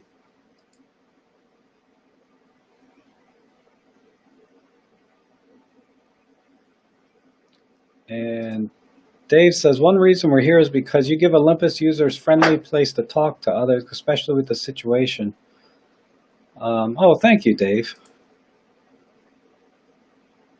And, oh, I'm sorry, that was DeMorgan. Oh, no, DeMorgan has a I'm sorry, I clicked the wrong thing here. But DeMorgan says, we all watch because we all know different things and we can all learn from you. Also part of our social life in these times, but basically we find it valuable use of our time. I try. I sometimes question how valuable I'm making the time here. Because like I spent like probably 15 minutes on just checking the voltage of the battery, right? Of that plug-in battery, which, you know, if I had made a blog post, it'd be like a 30-second read. But, you know, live streaming, it took me 15 minutes to find a frickin' meter that worked.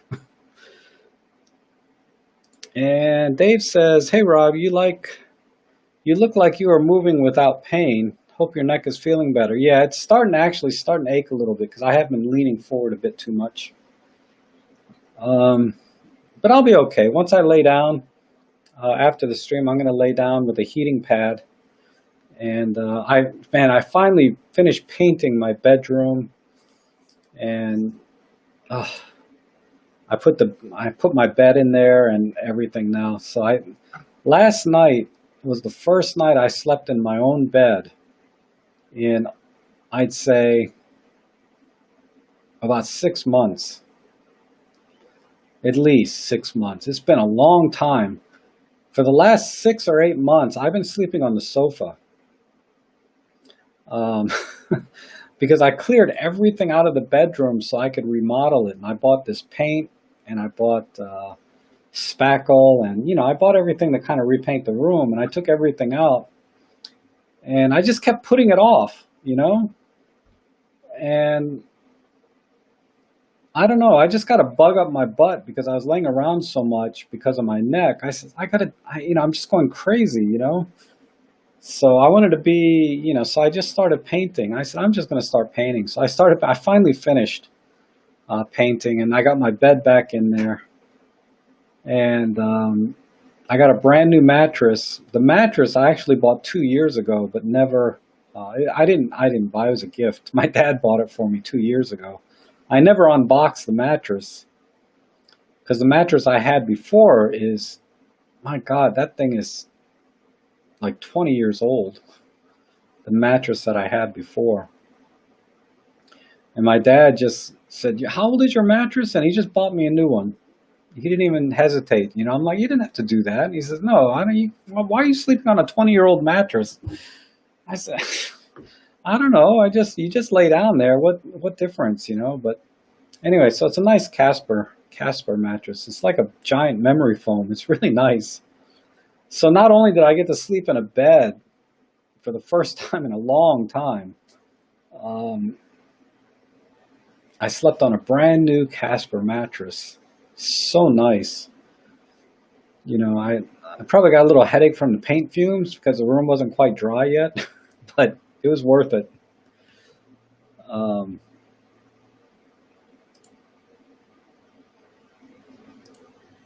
Dave says, speaking from experience, beware of going to chiropractor for neck issues. They made mine worse. Ooh.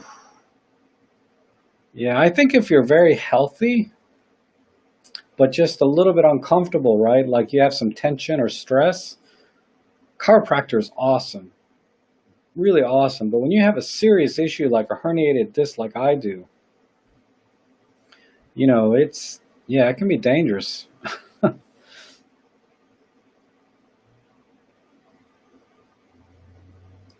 And Jinx, I painted my bedroom a couple of weeks ago.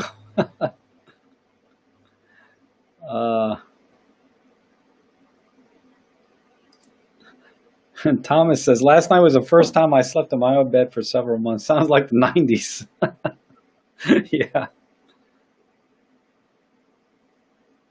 Oh, a scotch. I'm all out of scotch. Man, John, my cousins came over.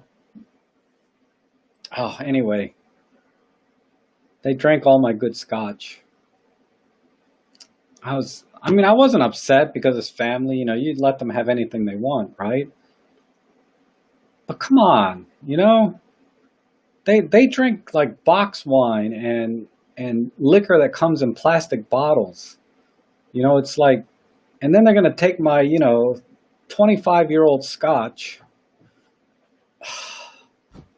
and just gulp it down like water, It's different, it's for special occasions, gifts, things like that. Family can have anything they want, but man, really, you're gonna drink? They drink this the cheapest stuff they can buy, and when they ran out, rather than going out and buying more, because they'll buy like a gallon of something for like $5 or $6, a gallon of some kind of liquor. And I'm sitting there and I got a couple of bottles of like really old scotch, never opened. I mean, it was probably 30 years old because it was a 20-year-old bottle. And I had the bottle for 10 years. I didn't open it because, I'm not really a drinker. But it was probably a 30-year-old bottle of scotch, and they just are two bottles. They just gulped them down like it was a $5 bottle of scotch. Oh, which scotch? It was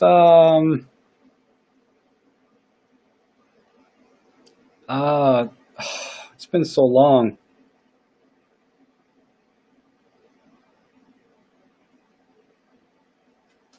I can't remember. It was a 20-year-old bottle, but I can't remember which brand it was. I mean, it wasn't like Jack Daniels or, some crap like that. Uh, if it comes to me, I'll see if I can remember. I can't remember. It wasn't Dewar's. There's another one. Yep. Hey, people that just drink to get drunk and not appreciate. Yeah. Might as well drink turpentine. So true. The springs are going to be pretty spongy on 20-year-old mattress. Look after your spine. I have the same experience with the changeover to memory foam. I owned it 3 years before using it. Wow. That's weird, isn't it? You buy a brand new mattress and then you wait years to use it. Why? I don't know why I did that. Well, anyway. I mean, it's a little different because it was about 3 years ago, my uncle passed away. And he was living in the bedroom that I'm in now. Well, anyway, it's a long, boring story. Long story short, I'm sleeping in my own room now with a new memory foam mattress. No, not Macallan.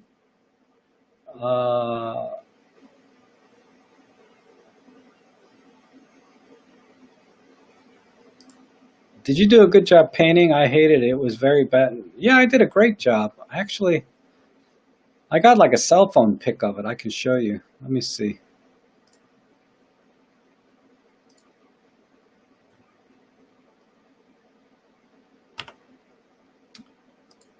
This is it.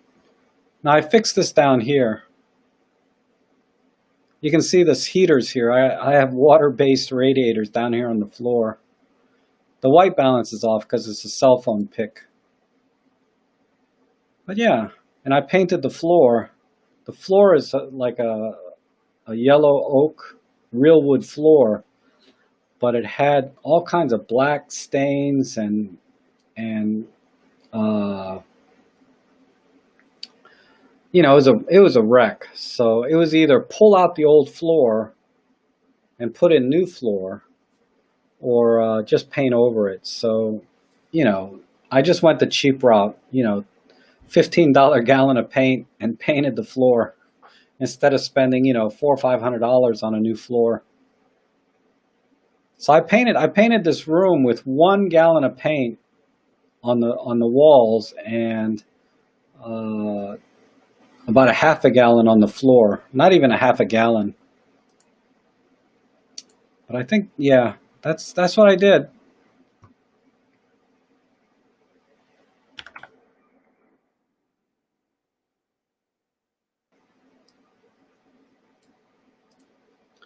It says here, the new streaming studio have to put some prints on the walls. Yeah, I am going to put hang some pictures up there. But I want to kind of get accommodated to just the bare walls for a little while before I start putting up pictures and mirrors and, stuff like that. But, man, once I get my bedroom set up nice, I might start thinking about dating again. Because you can't like go out on dates and not have a place to come back to, right? I'm not going to invite a girl back to my place for a nightcap when, we're going to be sleeping on the sofa. That would look bad. So that was part of my motivation to get my bed and everything set up nice. It looks good now. I got a nice like 1970s shag carpet in there and yada yada. Oh my God, Rick is here. Hey Rick. Yeah, hi. Yeah, I'm still alive.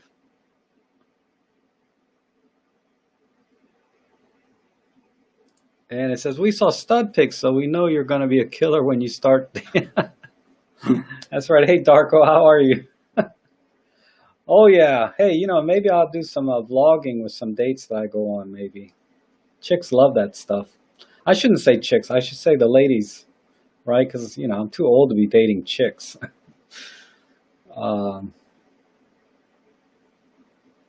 Or going out with friends. It doesn't have to be a date, right?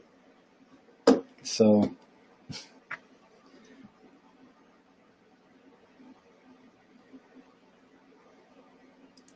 and Rob Trick, are you going to buy a big printer? I don't know. Uh,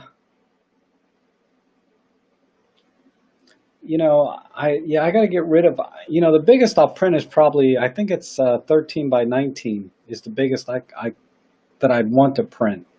I know they have bigger printers, but they're like, they're expensive, and the ink is expensive. I'm not going to get that. If I'm going to print that big, I'll just go to the Photoshop, the photo store, district camera, and let them do it.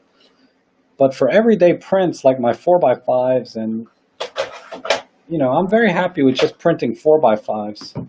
Like I got some here that I need to kind of put in. I'm happy with just this, but larger prints, like for the bedroom, I'll have to pick some. But yeah, God, these things, like Maddie was saying in the last live stream when he was here, printing your images, it really looks different on print than it does on your screen, and they look better, in my opinion.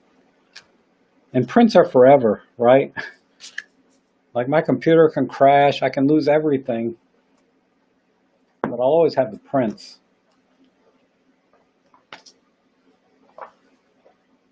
But yeah, I just love all my prints. I love this mushroom print. I did this on a photo walk with David Crooks, and some of these are from my film camera. This, one is a film camera here, and one is a my Olympus Pen F. And I put the pictures side by side. So it's interesting to look at these in print, the difference between using film and digital. And some of these pictures are, from my Pen F. So that's why you see sometimes two pictures that are the same. They're not really the same. They're framed the same, but they were taken one with film, one with digital. So I enjoy doing that.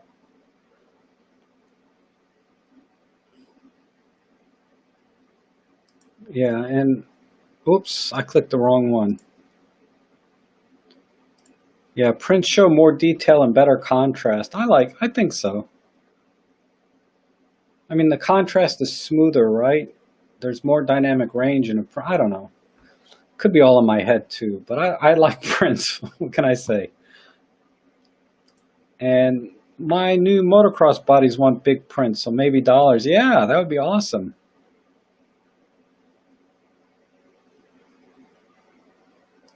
And John says, I really like my Canon Pro 100, which does 13 by 19. Sucks ink though, yeah. Yeah, 13 by 19 that's pretty good size print. So I might buy a printer that'll do that. But maybe not, maybe. Yeah, 13 by 19, that's about as large as I would buy a printer. I think the Canon 100 you can put on rolls too, right? So you can print really wide. Panoramas 13-inch wide, I think. And do you get your prints outputted at a lab or print? Yeah, I print the 4x5s. I print at home. 8x10s, I print at home. I'll show you. It's right over there. Let's see. That's my printer setup. Just an Epson XP800, and that's my battery charging station. This is where I was digging out. But I got little toolboxes, batteries, miscellaneous, audio equipment. And then actually right there, forgive the mess, but that's my flatbed scanner for my films. That's an Epson. And then that's my paper cutter there, or film cutter. So I cut paper and I cut film on that. But when I was looking for that stupid battery meter or multimeter, I just tore the room apart looking for it. You can see I got boxes just laying everywhere. So I'm gonna have to organize this again. I'm gonna have to reorganize everything because I made a mess looking for for that from earlier in the stream.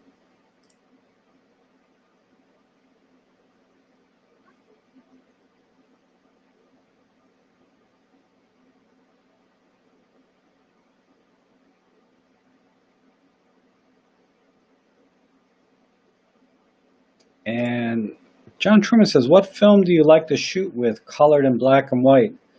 For the colors, I like the Portra 160. You know, it's kind of a slow film, so I have to be in daylight, but I really like that pastel-y kind of color you get for landscapes and architecture. I just think it's kind of unique. And for black and white, I don't know if I have a preference. I've been using like HP5, you know, so that's, I think it was HP5. That's what I've been using, and that's a 400 film. Those are the two. I don't get too fancy with film, you know, but I do like the Portra 160 and the HP5. Oh my God! If you guys are into film, there's a channel you have to watch. It's called Grainy Days. Grainy Days on YouTube.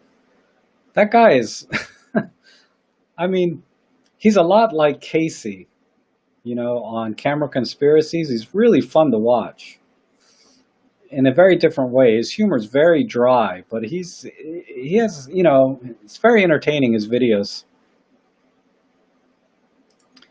And oops, I thought I saw something here from Rick. It says here, I love prints, don't do many, and usually have to buy a new printer as I can't get ink for whatever. Yeah. Probably best, cheaper, and better to use a professional service. Yeah, for large prints, definitely. For small prints, I print often enough that, you know, the print heads don't dry out. Because I did buy one large format printer, but I didn't use it very often. And then the ink heads dried out, and I couldn't get them clean again. I tried pumping ammonia through it and cleaning it with, you know, I just could not get the heads clean on it. So I'm debating if I'll get another large format printer, because I just don't print large enough, often enough, I should say.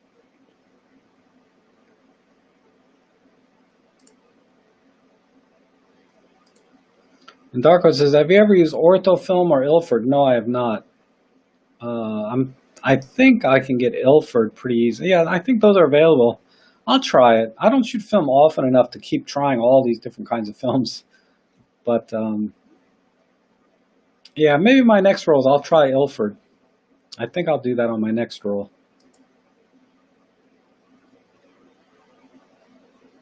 Got fed up with the price of ink in other places. Yes. Yeah, my printer has single color ink cartridges. It has 5 cartridges, right? It has the 3 primaries, cyan, magenta, yellow, and then black and photo black. So it's a 5 color printer, basically. And warm water cleans the heads. I tried. I really tried.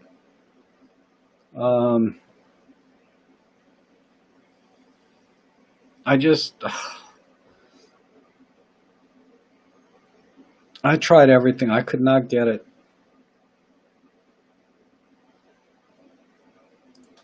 Have you made a photozyne? No, I have not. I've never made a photozyne. And another one, on the printhead, warm water works great. Well, I'll give you this. I will try one more time before I chuck that printer. I still have it. I'm going to try one more time to clean the heads, because it really printed beautiful prints. Let me go get one real quick. I'll show you.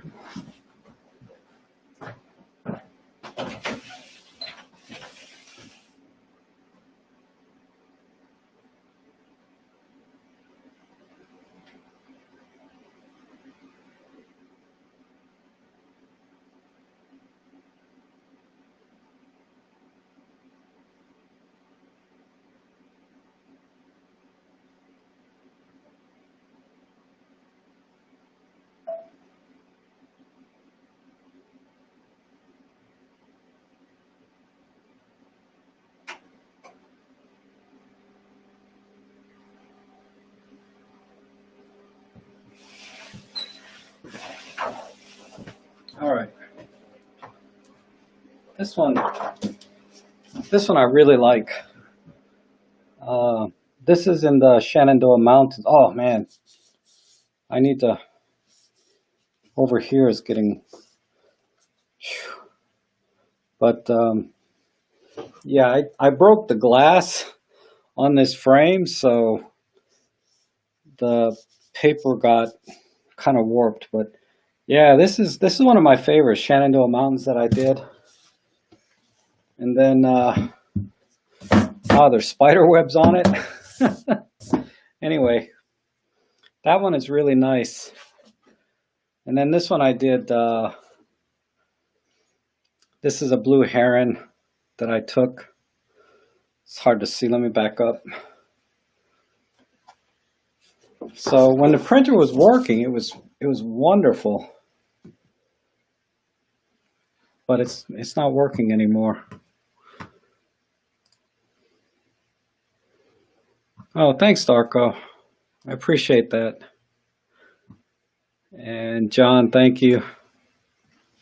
Yeah, I want to do more. See, when I see these prints, I'm like, man, I just need to go get another printer, because they're not that expensive. I just buy the cheap wide format printers. They're a couple $100. It's just a matter of upkeep. You have to print pretty regular, like print once a week something, then the print heads will stay clean. But if you're not printing every week, at least one page, it's a problem, And Randy says, I have motocross folks who want me to do videos, still photos, and prints. What should I charge?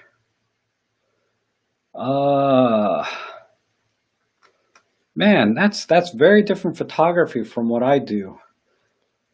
But, it depends on, the way I've heard it done, right, is basically you charge for the day, right? If you're going to be there half a day, a whole day, photographing them randomly as they're doing their motocross, then you charge for that, right? So what's a half a day of your time worth? Also consider the post-processing. So if you're going to do photos only, you charge one price. If you're going to do photos and video, you charge another price. Honestly, if you're going to do photos and video, it's best to have two people do it. One does photos and another person does video. But if you're going to be a one-man band, it's going to be harder, right? To do both competently. So I would try and push them to do one or the other. But I don't know what the event's like. I'm not that familiar with motocross. So just think about what is a half a day's time. Like a very competent photographer should charge like $1,000 a day. So if you're going to spend a full 8 hours day on site with a client at an event like that, it's $1,000, right? At least think about like a wedding. That's a one-day event. But they have multiple backup photographers. There's a little more overhead, right? So they charge what, $2,000 to $5,000 because the overhead and the competency of your skill set has to be much higher. Familiarity with the wedding event itself, the organization of it. I'm not a wedding guy, so I couldn't tell you what they are. But there's the first kiss, there's the first dance, the cake. There's certain things in a wedding, so I think that commands a little higher premium than, say, going to an event like a motocross where they're just going on a track in circles, I assume. So my guess would be $1,000 a day, and then charge for the prints separately, right? Because you can just give them the negative, you can give them the JPEGs for them to print, or, I think Flickr has some way of you selling your prints through Flickr, maybe not, but sell the prints separately and charge, something reasonable. I mean, I just look around at other photographers in your area and what they're charging, because they usually publish their prices right online. So search for event photographers in your area and see what they charge. Not every photographer has a website and shows their prices, but a lot of them do. Because that's how I priced myself when I was doing my real estate photography, is I looked at what other people were charging and put my prices, maybe 5% lower than theirs, right? Just so if they were 199, I would be 189, for the same job. And that's that's how I would price it, I don't know what to charge for prints, but I think most event photographers, they charge for the day, half a day, something like that's my best guess. But yeah, check online. Like I think what's that service? Well, if you search for professional photographers in your area, there'll be some agencies that pop up that have many photographers on one site with ratings and what they charge.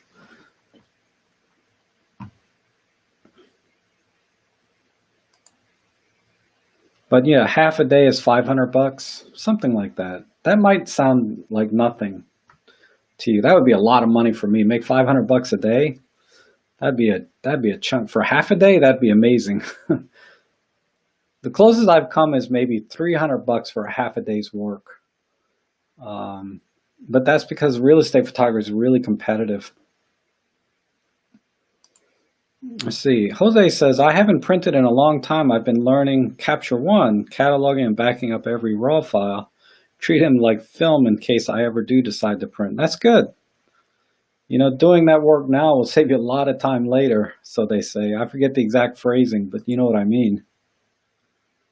And Rick says, we once charged a Concorde supersonic aircraft flight to send the photographer to the US from the UK for one picture, got paid for the flight and other costs, but not for the 36 exposure film. Wow. Wow, so basically you didn't make any money. You got paid for a trip, Wow, that's not good. At least the impression I'm getting is that's not good. If you're not getting paid for the work, they're just paying you to come out there. And Randy said, I also have a rodeo cowboys in the area that want the same thing. Yeah, like I said, it would be hard to do video and photography at the same event by yourself and do it competently,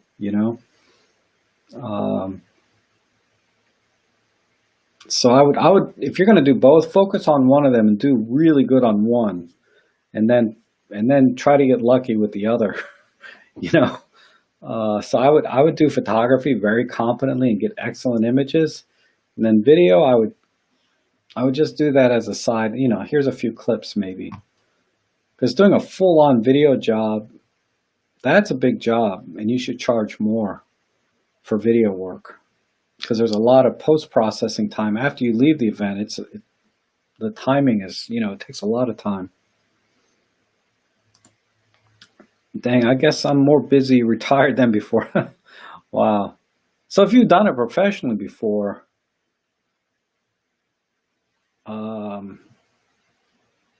is the impression I'm getting from that statement, but I don't know.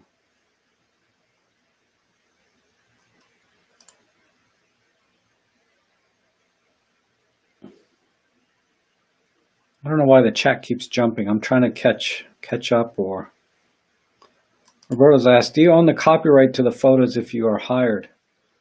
Yeah, you own your photos always. So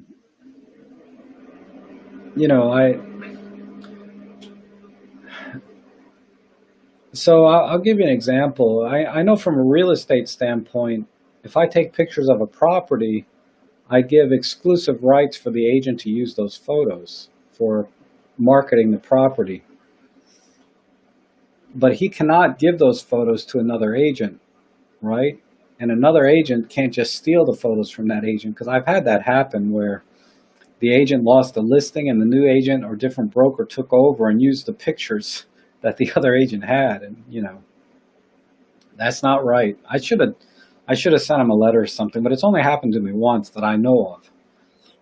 But if that happens, right, let's say the agent loses the listing and another agent takes over, The new agent, I can charge them for the same pictures, right? I can charge them the rights to use that listing exclusively. So at an event, it would be the same thing. You give the photos to the client at an event, and if you give them the JPEGs, they can do whatever they want with them for their own personal use. Those are the rights that you give them. But they don't own the photos. You still own the photos, and you can use them for whatever you want. Put them in your portfolio, or, that's about it. If you want to resell them for anything commercial, I think you have to get their permission. But you can use them for your own portfolio as showing that this is the kind of work that you do. But I'm not an attorney, so don't take that. Check with your attorney is always the bottom line, right?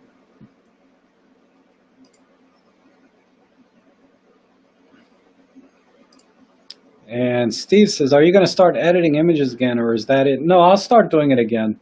Like I said, I didn't want to do 2 streams back to back. Like, I should probably end this one soon because my neck is starting to I'm like 2 hours into this one, it looks like, give or take.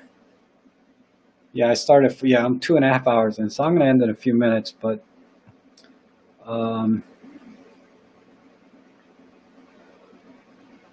yeah, I don't think I could do 2 streams back to back. Because when I'm editing, I lean forward like this a lot, and it's a little bit more strenuous. But I will get back to it. Maybe after this week, so maybe starting next week, I'm going to try. If I'm feeling good, maybe tomorrow. But we'll see. I know you need time to upload and edit, right? My picture, if I put it out there. And Roberto says, so you don't give them the raw. No, you don't give them the raws. You give them JPEGs. Definitely. You give them a finished product, which is always a JPEG.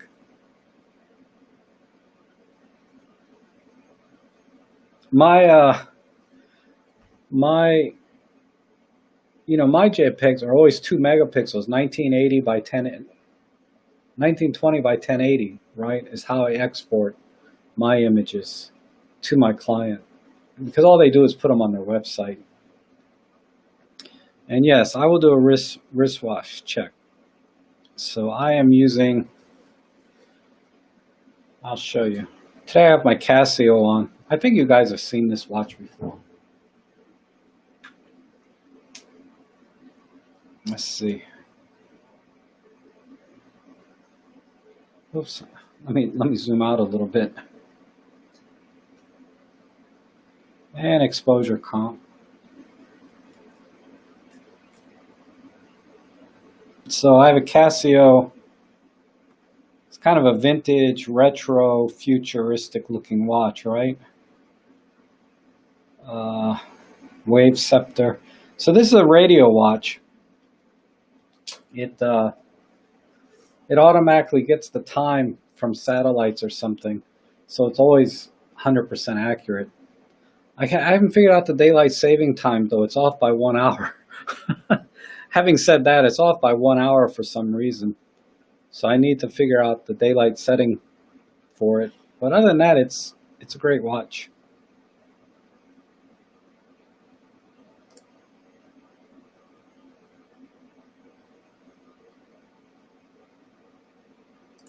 Oh, Darko says, I've had people ask for tips. I said, absolutely, but it's $5.95 a file. Wow. And just have to put the terms and conditions in the contract. Yeah, absolutely. There are lots of sites out there that have standardized forms for photographers that you can look at. And John says, glad I caught up with you today. See you Sunday, if not before. Yep. And always great to see you are still at the camera and the mic. I still look for. Oh, thank you, John. Yeah, I look forward to it too. I'm always happy to be here. And great to see you again, Rob. It's kind of worked a bit, but happened to you. Yeah, I'll be okay. But thanks, Jose. All right, I think I'll call it here. I need to lay down for a little bit and with a heating pad, but I'm fine. It's not killing me. It's just starting to ache a little bit. But definitely, you guys be here on Sunday for the astrophotography live stream. Hopefully, I'll do good with that and not have any technical difficulties. And as always, thanks again for taking time out of your day to spend it with me. I really appreciate it. It's always a pleasure and honor for me to talk to you guys because you guys are awesome. Uh, Thanks again for being, and I'll see you guys back on Sunday.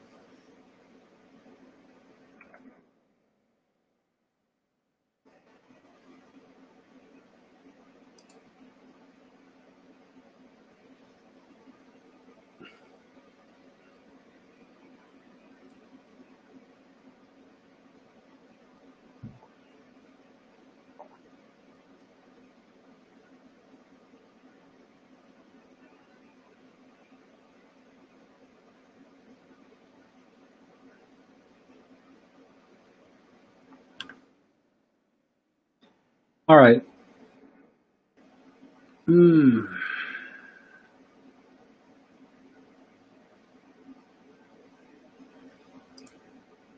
Randy, what's the key to life?